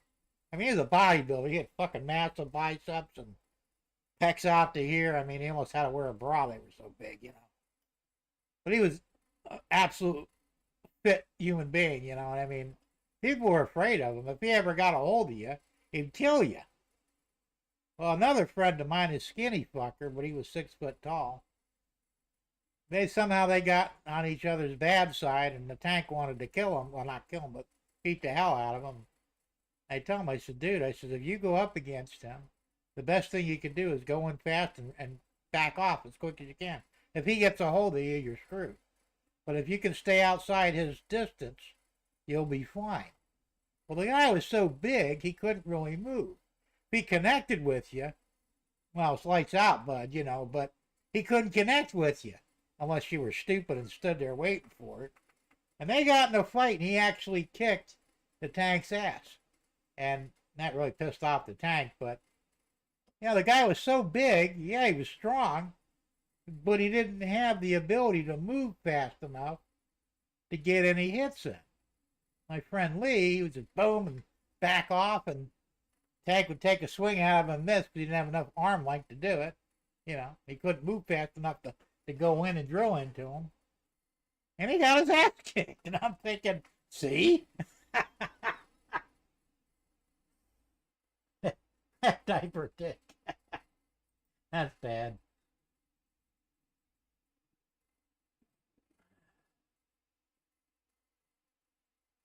Ah, you're welcome, Thomas. No biggie. Well, yeah, they do. They're not good for you. They're very dangerous. Diaper dick. That's funny. Well, it is. But like I said, there's a lot of truth to it. And you know what? It's 9 o'clock. I gotta end this shit, guys. Is this thing done yet? Maybe we'll run until this finishes. Should be close. I don't know.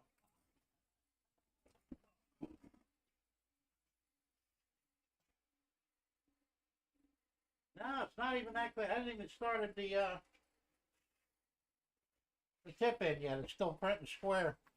It's at 92%. I'm thinking maybe 20 minutes.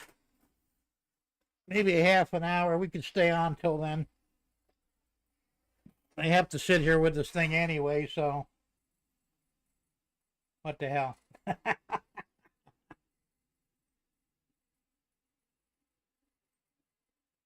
Yeah, it's what happened here? Did I lock up again? That came up. How come that didn't? Oh man. All right, so like I said, there's just I think if you got a decent physique, you're not fat like me right now, and you're not crazy skinny either, you're probably somewhere in the middle. You're just doing fine. Yes, I do. I have to babysit the golden spike. I just don't want it to fuck up. I mean, I can't stop it if it does. I mean, I can stop it, but I'll have to start over again. I says, you guys keep me in stitches. Well, that's my job, man. Hey, if you can't laugh at yourself, you're screwed, right? All right, come on, damn it. This thing keeps locking up on me. If I kill the overlay, it locks up. If I kick it back on, then all of a sudden it works. Is that weird or what?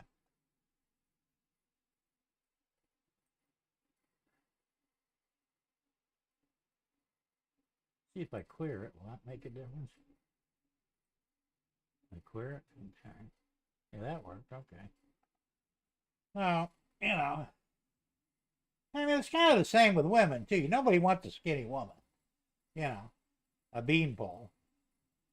You want your woman to have a little bit of shape to her, just not too much, you know. I mean, big tits are great. I don't care how. There's no such thing as too big. But when you get to hips and stuff and gut, that could get too big, you know, and that's not good. We try, Russ. Good one. Um, you know, but I mean, seriously, that's what I'm saying. People always, there's some people have a very weird expectation of what they should look like, you know. The men aren't as bad as the women are, but still, whatever you are is what you are, and that's what you do, you know.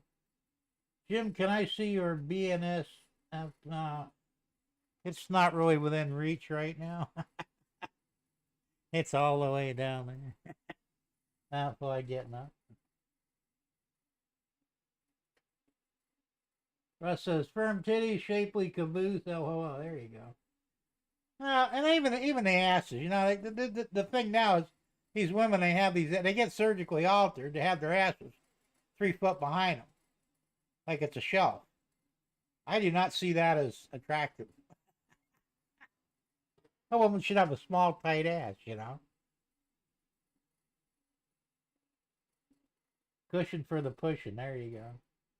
But there's too much. I mean, and it was an Indian one. The Indians usually have big asses. You know, it's natural for them. And they're considered good breeding stock the bigger their ass is. Well, they're Indians, you know. But I remember seeing one for the first time many, many years ago. And I mean, her ass was like 3 car lengths behind her. And I'm thinking, if you were to climb on top of her, you'd be in a weird position. You'd probably hurt your back. Because her ass would hold her hips up, I mean, like, this far off the bed. How does that work?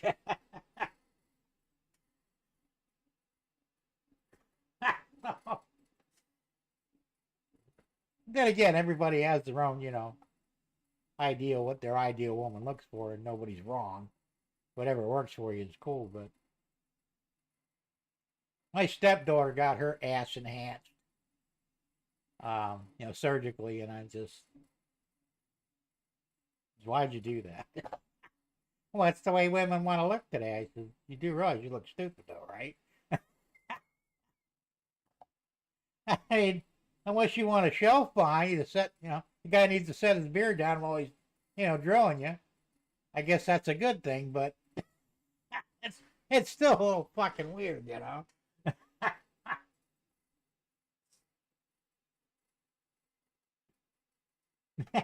Did your jaw drop? Yeah, well, might have. Who knows? Yes, Russ, she did. She's in Walmart. Well, that's scary.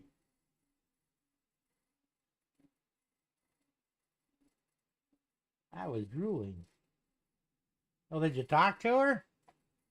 That's what you're supposed to. You're supposed to try and get her out on a date. That's another thing, too. And you guys, we're all guilty of it, but I often wondered why. I mean, I remember, you know, thinking about it. There's a really beautiful woman I wanted to go out with, and it's like, she's just going to turn me down. That's a very defeatist attitude to have. And I finally got to a point where I just didn't give a shit anymore. And I did get turned down a lot.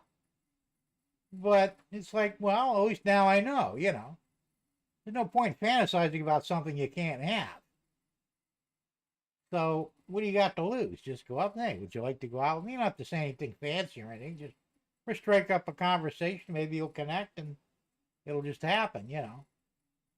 But a lot of guys are very intimidated by beautiful women. I hear beautiful women complain about it. Well, guys are afraid to approach me. Well, yeah, maybe, but, you know, that's their loss, I guess. You're 3 feet tall, no teeth, flat head, perfect. I'm not touching that one. Embarrassing to trip over your tongue. Yeah, I guess, but you know, and this is no lie. Back when I was a teenager, fresh out of high school, I had a friend. He wasn't good looking. He wasn't ugly, but he certainly wasn't, you know, a pristine example of a man that women would kill for. He's the average guy. And he had zero fear of women. He would go up to a woman he never met her before. Because, hey, you want to fuck, babe? Most time they got the shit slapped out of them. But every now and then someone would go, yeah, why not? And I asked him, I says, that's a pretty fucked up way of doing things. I says, why are you so direct? He says, well, don't want to fool around. I want to get laid. They want to get laid. We'll do the deed and we'll go about our business. He says, to play this other bullshit where you wine them and dine them and shit, and then you still get laid, that's pretty unproductive and a waste of time and money. I said, well, yeah, but your face has got to be sore by now. He says, I ain't worried about getting slapped here and there. He says, eventually, about every fourth or fifth woman I do that to, she'll agree to go out and, we do it. And like I said, I didn't have the balls to do that. And most people I knew didn't either, but it works for him, Crazy, but and some women actually, I guess they were more impressed with it than they were offended by it,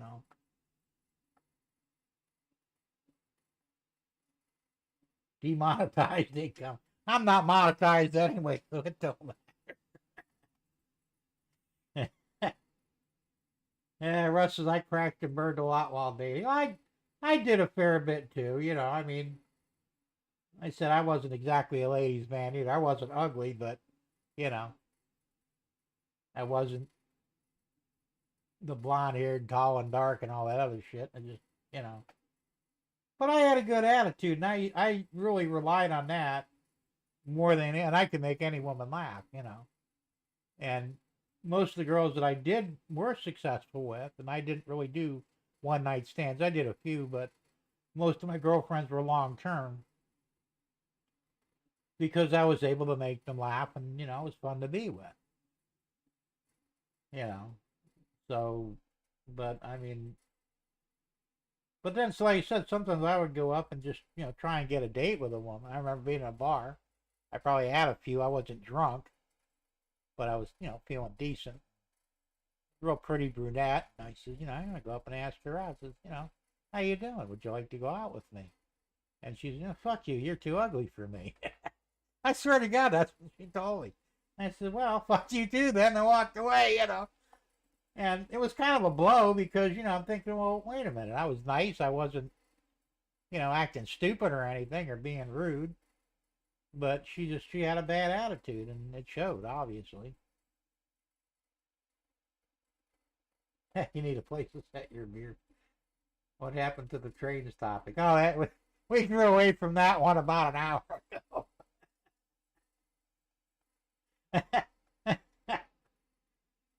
I found my wife, and that's another thing too. Sometimes if you stop looking, they find you,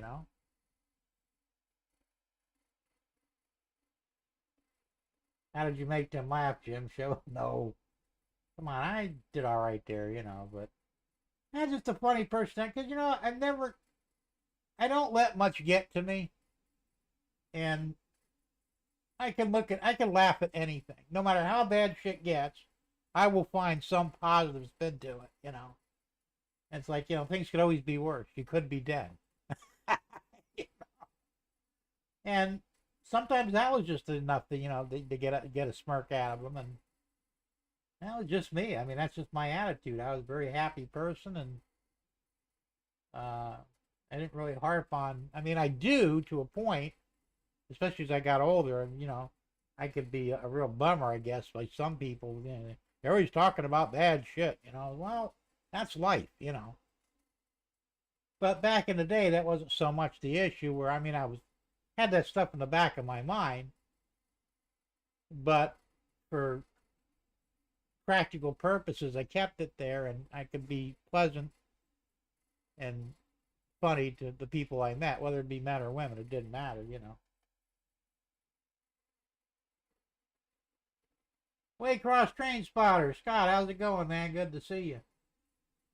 So it's going to snow next Wednesday morning, early 2 inches of snow. It'll be cool to video train approaching when it snows. Yeah, it will. That'll be cool.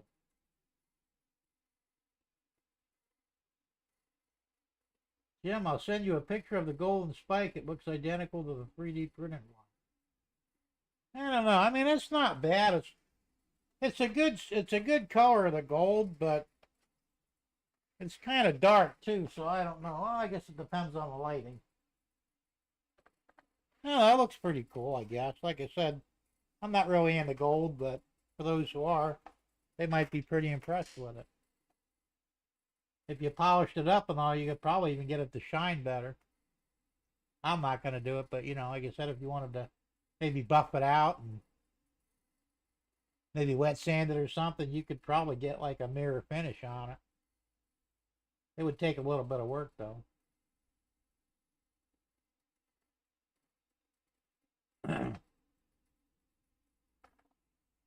So that's my story, and I'm sticking to it. And unfortunately, we all grew up and got old, and well, now here we are.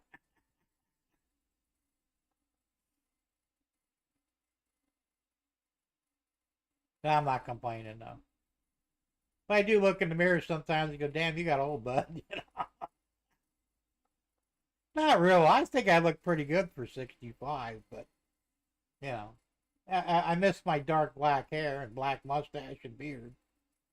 I was dyeing it for a while, but that got to be a pain in the ass. And I said, you know, what the fuck's the point? And it's weird because every now and then, after I come out of the shower, my hair is like, there's a lot of black in it. I don't know where it's coming from.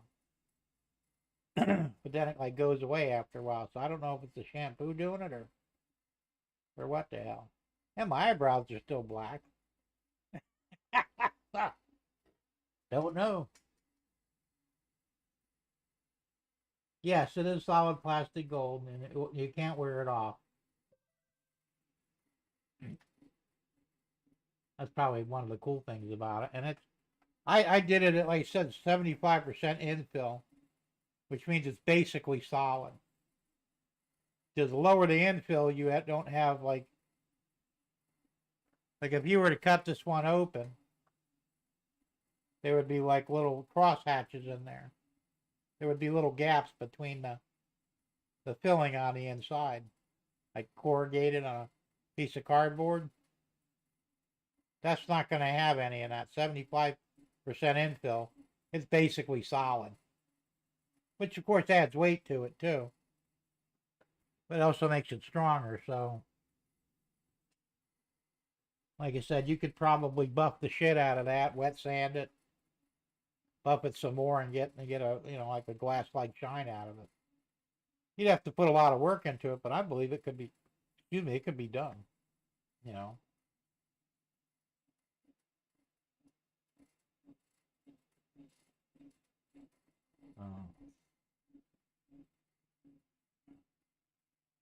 Speaking of, I need to shave too again, man. I'm getting a little unruly here. Starting to look like Tom did for a while there. Yeah, Tom's changing thing. He was getting pretty unruly, his beard too. You all right, Pogo?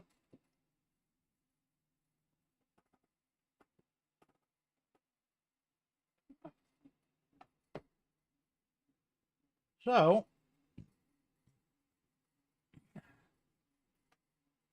what's next?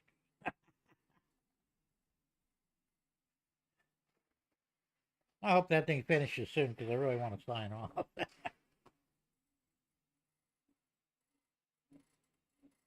Well, it'll be getting close.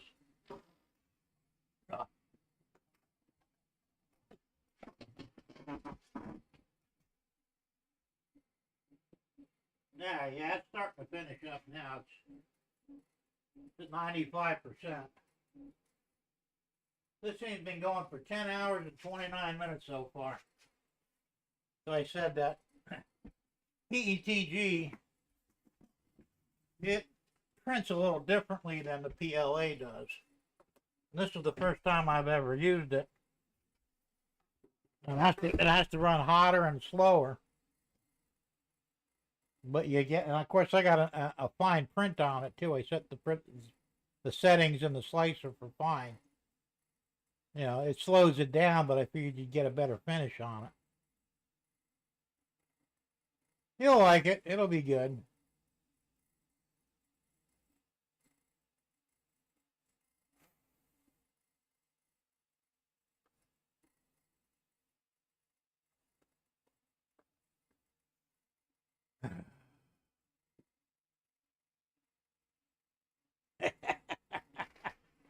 I ran out of shit to talk about.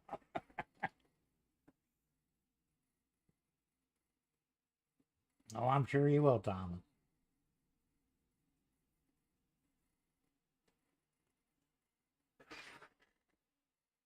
I tell you, all this printing is actually turning into, it's almost like work, except I don't get paid. There's a lot more to it. I mean, a lot of guys think they just, plug the card in and you're good to turn it on and you're good to go. But there's a lot more to it than that. There's a lot of nuances involved with 3D printing. And you learn as you go. It's not all, like I said, plug it in, turn it on, and then leave it alone. It doesn't work that way. So I'm getting better at it. And I've still got a learning curve on the resin printer. And the funny thing is, they don't have gold resin, but if they did, it would take the same 10 hours to print it in a resin printer as it does on the filament printer. Because on the resin printer, the higher you go, the more layers. I think it's like 1,000 layers. And you can only do one layer every like 10 seconds or something. 30 seconds, I don't know what it is, but so it dips down, does one layer, cures it for a few seconds, raises it up, lowers it down for the next layer, cures it, and it's just rinse and repeat. And it's still additive technology, but it's a little different, and it's really not any faster than this here. Now, see, if I could have printed that laying down, it would have shaved about 4 hours off of it. The problem is, I would have had issues with the supports. It's one thing to have supports in a resin machine, but having it on a filament machine is a whole different animal, and you lose a lot of quality where the supports were. So I didn't want to have a bunch of support marks, I guess you saw, over on one side of the spike. So the best way to print it was the way I'm doing it. So hopefully it'll finish up perfectly and we'll be okay. Looks pretty good so far. Like I said, I think the problem I had with the old one that failed was the temperature in the room. It gets damn cold in here. If it's 50 outside, it's 45 in here or lower. It's weird because I know there's insulation in here. I put the insulation in myself. Got it in the ceiling, got it in all the walls. I think the other day it was 60 outside and it was 51 in here.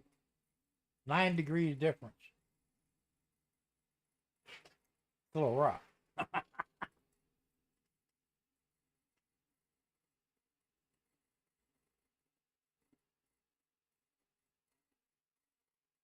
Well, yeah, they use ultraviolet to cure the resin. And that's another thing too. If like I said, if you break a part like on the model or something, I don't think you can do it on a spike, but on it, well, only resin. You could brush some resin on the crack, put it in a UV, and it'll seal it, and it'll become one piece. There won't be any break in there anymore. A lot of guys don't know that. It's pretty slick,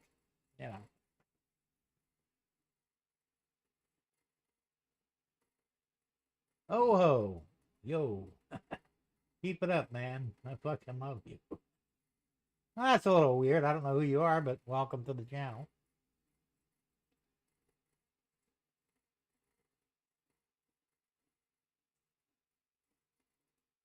So, like I said, I'm learning all the ins and outs and all this printing stuff, and I'm doing a lot of it. Me and Tom Grassi were talking the other night, and I said, well, he said the same thing, is that we wish they had hour meters on these machines. Like your heavy equipment and stuff all have hour meters. Some riding lawnmowers, like my riding mower has an hour meter on it. the only way you can determine when to change the oil because, no odometer. So, like every 50 hours, you need to do an oil change. They don't put hour meters on these things, and they ought to. If for nothing else, to see how well you're doing and what kind of a quality printer you've actually got. Now, I may have 1,000 hours on each of the filament printers. I don't know. I mean, one's a year older than the other one. The one that's printing now is the old one. The one beside it is a newer one, a year newer. But, for a while there, they were both running day and night. So, those hours add up after a while, but there's no way to record them. I probably could have added an hour meter on there, as a standalone or maybe, but I didn't think of it at the time. It's kind of pointless to do it now. But you think with all the electronics in these things, it would have an hour counter in it, at least something you can maybe access through a software or something. I mean, it's ridiculous,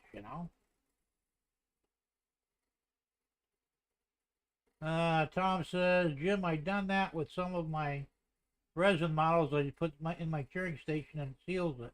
Yeah, it works. I mean, I thought about it the other day and I'm thinking, well, shit, it's resin. It's just like glue, but it uses UV to keep the seal. So why not, Because I've cracked parts and I'm thinking, well, I was throwing the shit away and I'm thinking, that's stupid.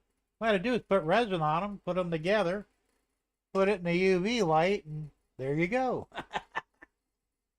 So,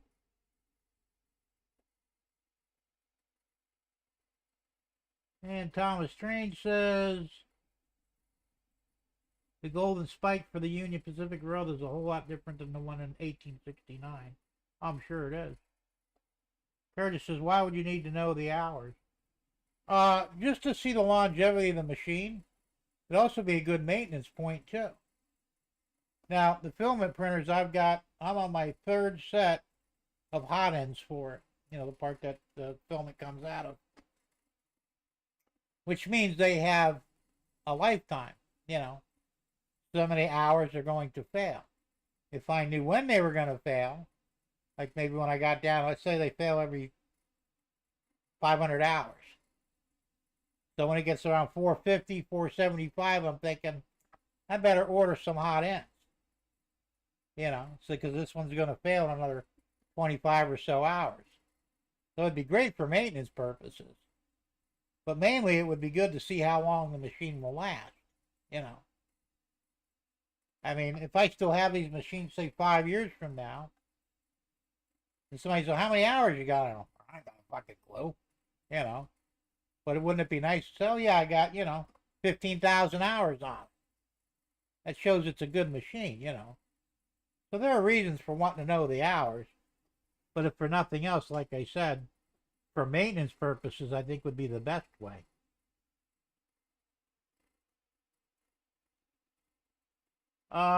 Yes, Thomas, actually you can. But it's usually small stuff. The longer you cure it, the more brittle it gets. Or harder it gets. So there is a point where you can, where if you just like, if you took like a spike, for example, and put it under UV for 10 or 20 hours and took it out and lost your grip and it fell on the floor, it would probably shatter, where normally it wouldn't. So yes, you can over-cure them. And they do warn you about over-curing things. But it's really, it's a wide margin, Generally anywhere from 3 minutes to 15 minutes is sufficient to cure most of the things you're going to print, I generally determine like the size, like the car bodies I did for the models. I cured those for 10 minutes each. They're strong, but they're not brittle. And I wanted them, cured enough to where they would hold paint. But if you under-cure them, the paint really won't dry on them, and then, of course, that's a problem.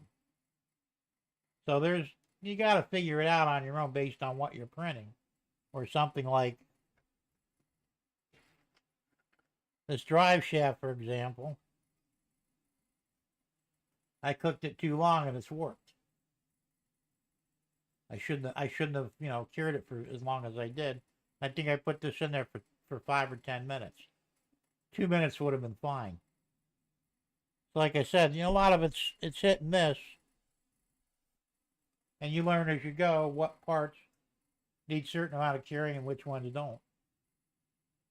I don't think there's any fixed rule for it. You just kind of, work your way through it. Will the sun damage resin models? Yes and no. I would not put something that was resin cured on the dash of your car, for example. First off, it gets 160 degrees in your car. You're getting a shitload of UV from the sun, unless, of course, you have good tinted windows. But if they're untinted windows, yes, you're going to overcure it. Sitting in your room on a shelf probably won't hurt it any if a little daylight hits it. And they don't talk about any of that. Nobody does, so we don't really know. Tom Gray says, I cure my parts for 30 seconds to 1 minute. Never had a problem. Well, but the thing, you have a proper wash and cure station too. My biggest problem with my models is I don't let them dry. I try and dry them manually, with a cloth. Get them as dry as I can, then get them in the curing tank or curing station. I'm really seriously thinking, I don't know when, it's going to be a few months, but I may buy one of those 3-in-1 stations where it washes, dries, and cures the parts, all different stages of it. I think Creality has one. Somebody else has one too. But they're about $150, but I think it might be worthwhile to get into. Because right now I'm basically washing them off in the sink and then letting them air dry for a few minutes, and I want to get them right in the curing box. And if there's still a lot of moisture on them, they don't cure as well as they would if they were dry. Realistically, they should sit overnight to dry off. Sometimes I just don't have the patience to wait that long.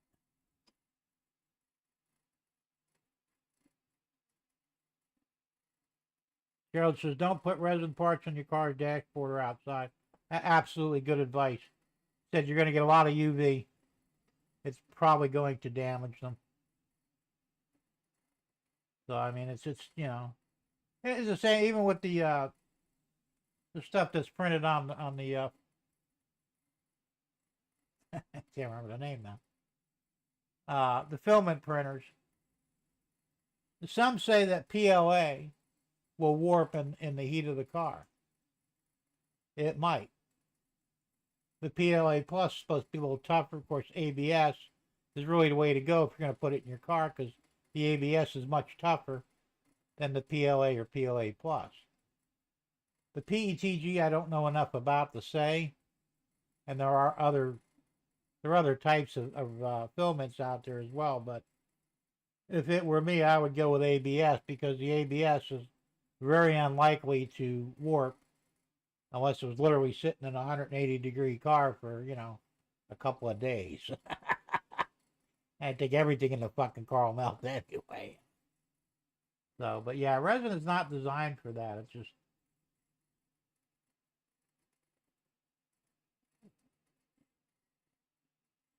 Jim, what will the head of the 3D printed railroad spike look like?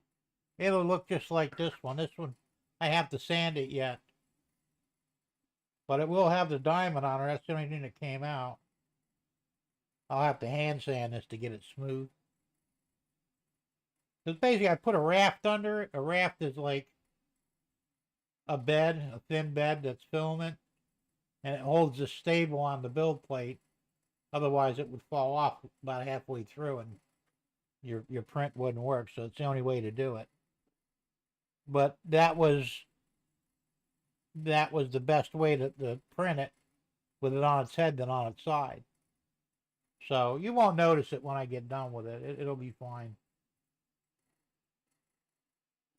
I let mine dry overnight. If still wet, I take paper towel and wait to dry them. Yeah. Yeah, I'm impatient. That's what I'm saying. That's one of my flaws, I guess. But they do have a drying station now that's built into the wash station and curing station. And I'm pretty sure it's Creality, it's theirs that does it. You put it in there to cure it, or wash it first. Then you take that out. You put it in there and you hit it to dry, and it has air blow it, air dries it. I don't know how long, 10 minutes, an hour. Then after that, you put your reflective turntable in there. Stick your work on top of that, it'll rotate and cure it. Pretty slick idea. For 150 bucks, you can't go wrong. And since I'm really getting into this whole 3D print stuff, it kind of makes sense to do it. Now, the car bodies aren't really a problem because I could dry them off easily.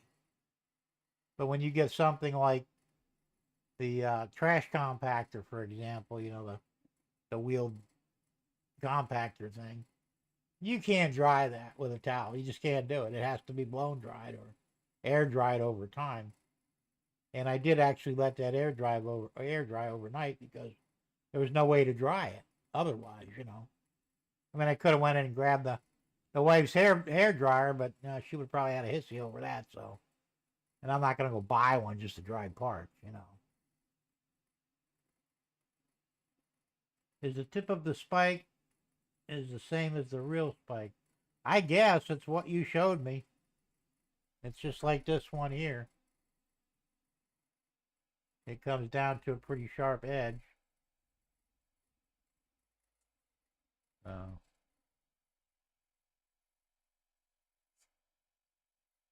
It'll be fine. You'll like it.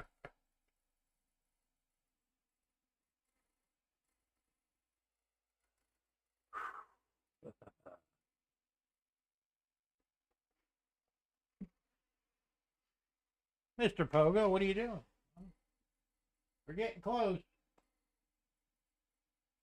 About 10, 15 minutes? I don't know.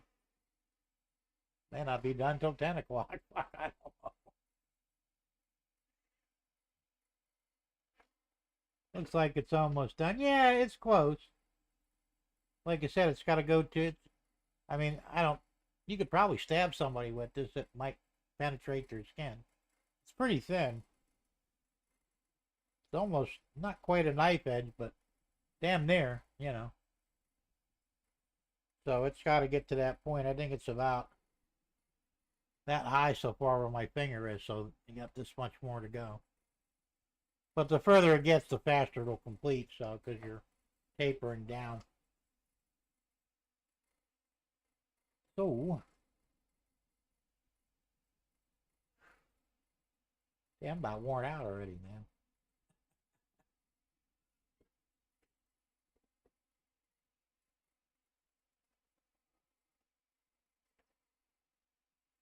It says it's 56 outside.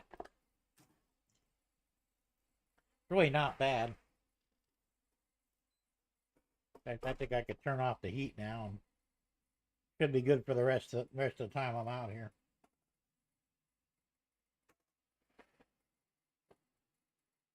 Yeah, I know, 9:35. Waiting for this spike to finish. Then I'm just gonna call it a night after that, but I gotta babysit it anyway, so might as well keep the feet alive, right? What did I think about it, Dave's HO scale? Yeah, it's nice. He's got an issue with the left-hand sensor. He might have to adjust it now a little bit. I don't know. 24 in Jersey. That sucks. Better you than me. I've got a similar setup. I think it's probably got the same stuff. Right over here, I've got the two lights, signal lights, flashers, and I've got a sensor on each side, and they work well. And a delay circuit that'll keep them running for about 3 or 4 seconds after the train passes, which would be normal. But I also have these here now. I haven't touched this thing, but I still got to mess with it. I could probably take the lights out. I have to put lights on this one yet. But this has the gate. It's motorized. And I could probably replace this with the lights that are there and using the same sensors, and this will work off those sensors. I have to make another one like this and have to put the lights on it yet. But my original idea was to market that, and I still want to, but I have to have a working model that's, you know, you could use that manually now.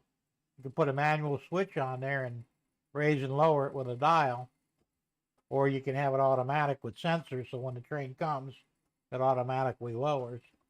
That's, for me, that's what I want to do. And I printed that whole thing, and I've got more of those mini servos to drive it, so it's just one of those things where I gotta sit down and figure it out, you know. How much is the metal? I have no idea. You'd have to look it up. I'm sure they're not cheap though. I'll never buy one. I have no use for it. But you're working probably the only thing they do is aluminum, because it would have to be a soft metal. You're not going to do steel with it, or titanium or anything like that. It's probably going to be strictly aluminum, or maybe some other soft metal. Like I said, I have not seen one in operation, but I imagine they're not much different than a filament printer. Same concept. But you're working with much hotter temperatures. So unless you're going to make money with the thing, wouldn't be worth investing in.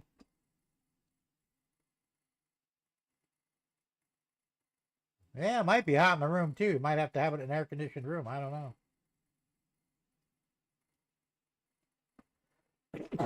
Oh, man. Like I said, I know they're out there, but I'm sure they're very expensive. They're probably in the thousands. You know, you can get one of these for under $200 if you shop around. The one that Tom Grassi just bought, I think that was 3 or 4, maybe more. I don't remember. The A1, nice printer.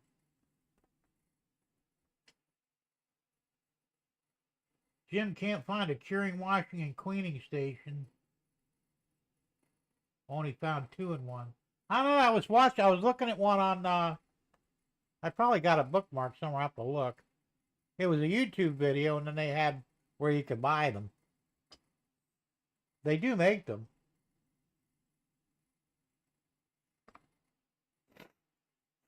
I mean, it kind of makes sense in a way. What would be the point of washing it and curing it, and then you still got to let it to dry? When you can air dry it, you know, or with a dryer section on there. I mean, I said you could probably use a hair dryer, you know, blow dryer. I'm sure it would work, but that's just another device you have to have plugged in. Plus, you have to stand over it with it too. This is all self-contained. You hit the timer and walk away. So they're out there. I'll see if I can find it tomorrow. I'll send you the link for it.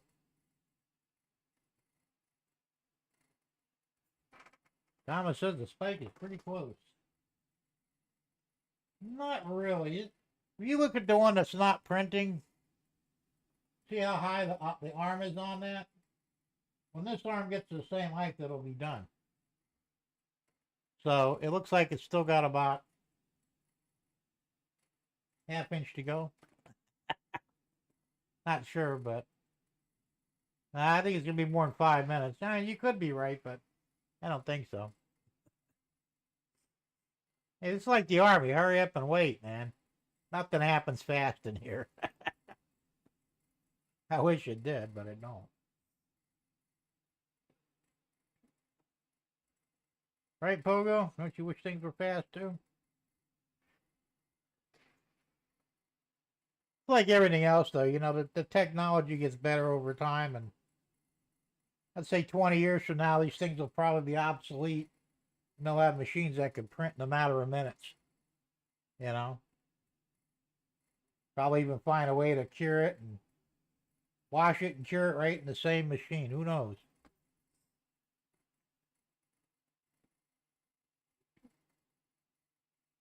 Just remember, patience is a virtue. Doesn't apply to me because I'm not virtuous. Although I probably ought to be.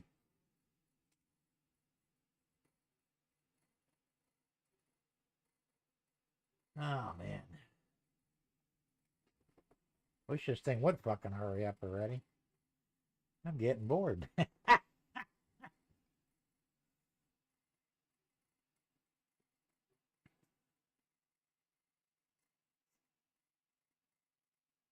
Oh, well, what do you think, huh?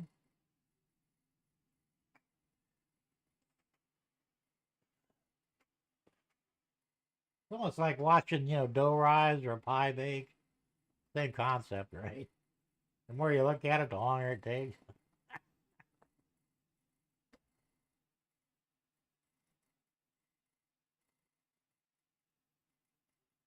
Ah, so much to do, so little money and ambition. Actually, the ambition isn't the problem; it's the money. I think that's the thing I really hate about not working anymore. When I worked, I made money. I made good money. Now I don't make shit. Jim, that's why I live my Viper connected to my computer. I can watch the status and how long it has to go and cure. Yeah, if you're connected to the computer, it will tell you how long. If you're running standalone, you really have no idea. No, you can't have my clock. The hell they look like? The giveaway store?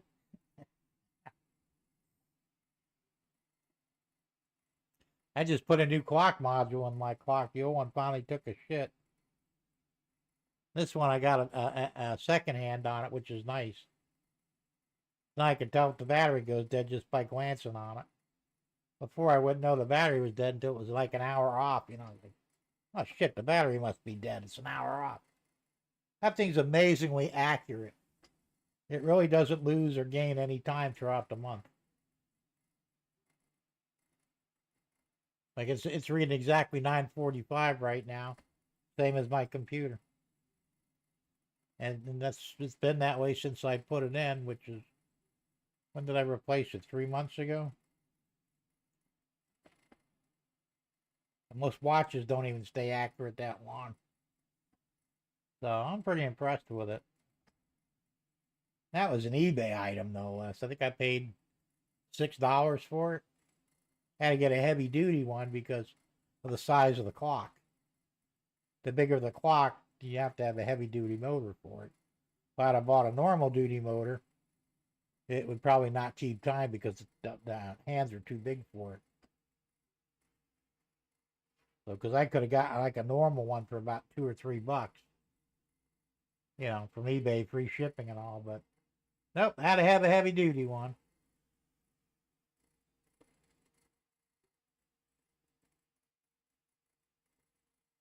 Yeah, that tells the percentage completed,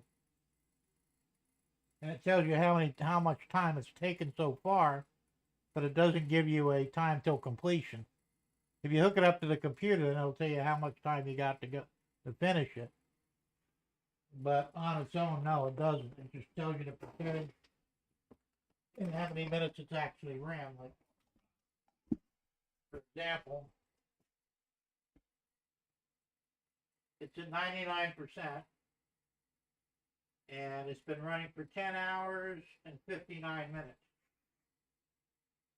I would say 11 hours. And we're just about finished. It's at 99%. It won't take long now, a couple of minutes probably.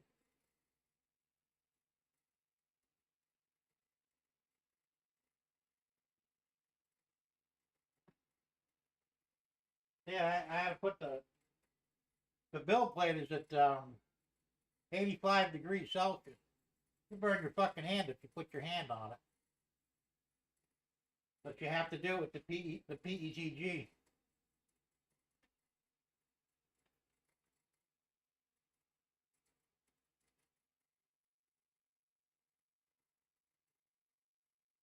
Almost done.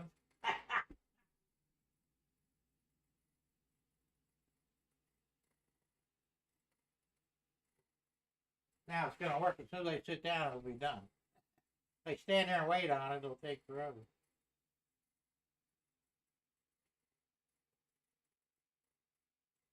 Should be just about finished.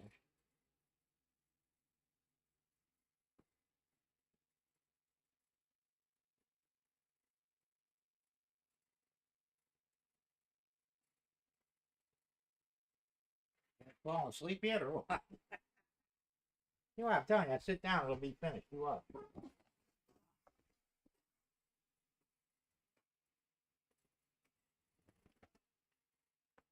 Still going back and forth very slowly.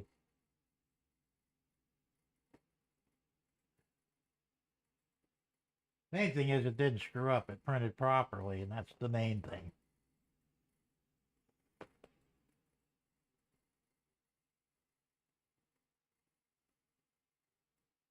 Yeah, that thing ought to be done by now.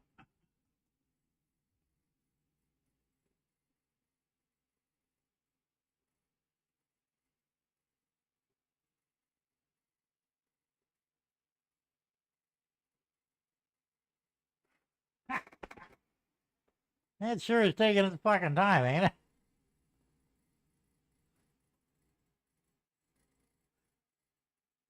Finally, it's done. Yay!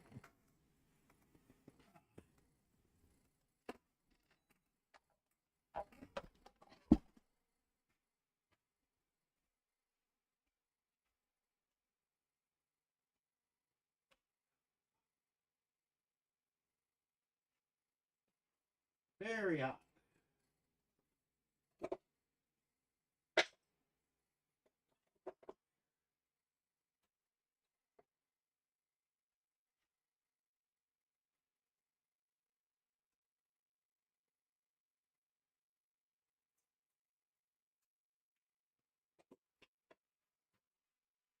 Yeah, that build plate is hot.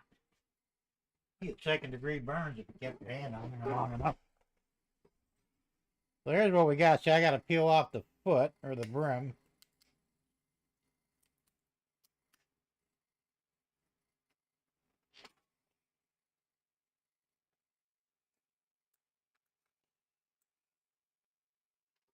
Cut off that corner.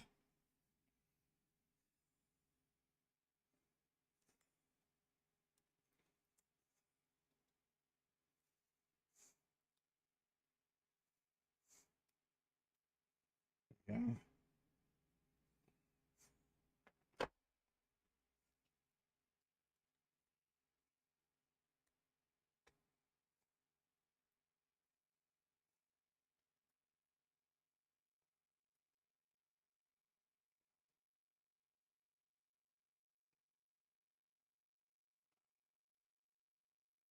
There you go. I got to clean it up a little bit, but other than that, see, I got to clean up the bottom yet. There's the diamond on there right there.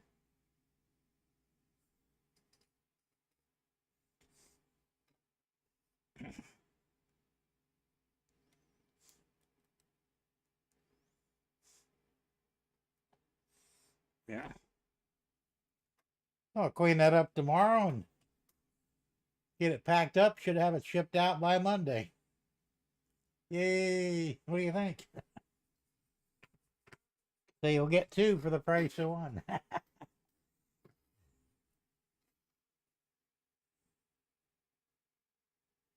Holy shit. That's a lot of money there, $450,000. Ugh.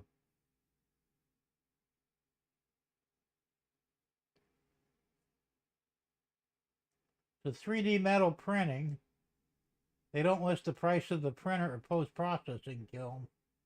The metal is $450 a kilo. Holy shit. What's a kilo? 100 pounds thereabouts? I don't. My metric is terrible. Still a hell of a lot of money, whatever it is. Yeah, I pass on that. All right, guys. Well, look, it's almost 10 o'clock. I'm going to run the outro. I want to thank everybody for popping in. 2.2 pounds. Is that what a kilo is? Oh, kilogram, yeah. Holy shit. That's fucking outrageous. Yeah, you couldn't do something unless you're making big money on what you're printing. I'd never do it. That's way too much for me. Anyway, guys, thanks for hopping in, and hope y'all had fun tonight. We'll see you next week. And Thomas, I'll send you an email when I mail it out with the tracking number so you can keep track of where it is. And here's the outro, and I'll say goodnight to everybody.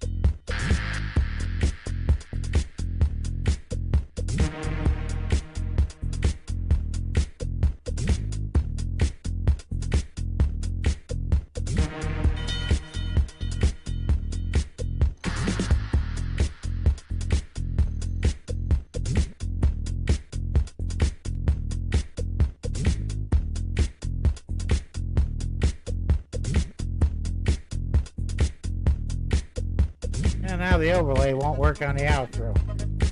It's always something. Alright, guys, I'm just going to say goodnight. We'll run the outro. Good night, Curtis. Good night, Tom Grassi. Good night, JD.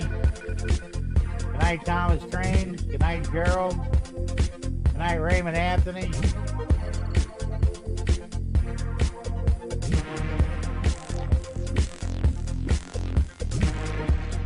Don't forget to flip off the signal guy.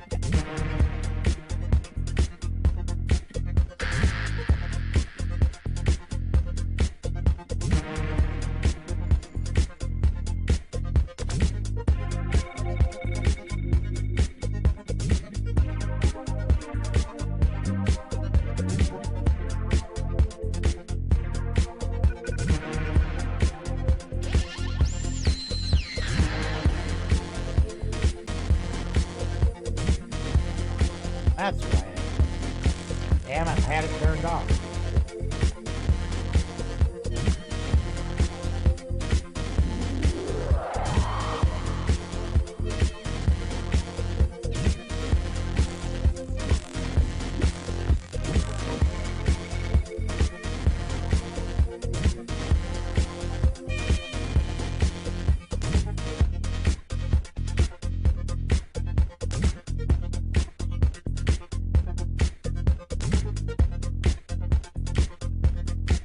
Yeah, it was. I don't remember turning the damn thing off. Figure. Hey, guys, we'll see you.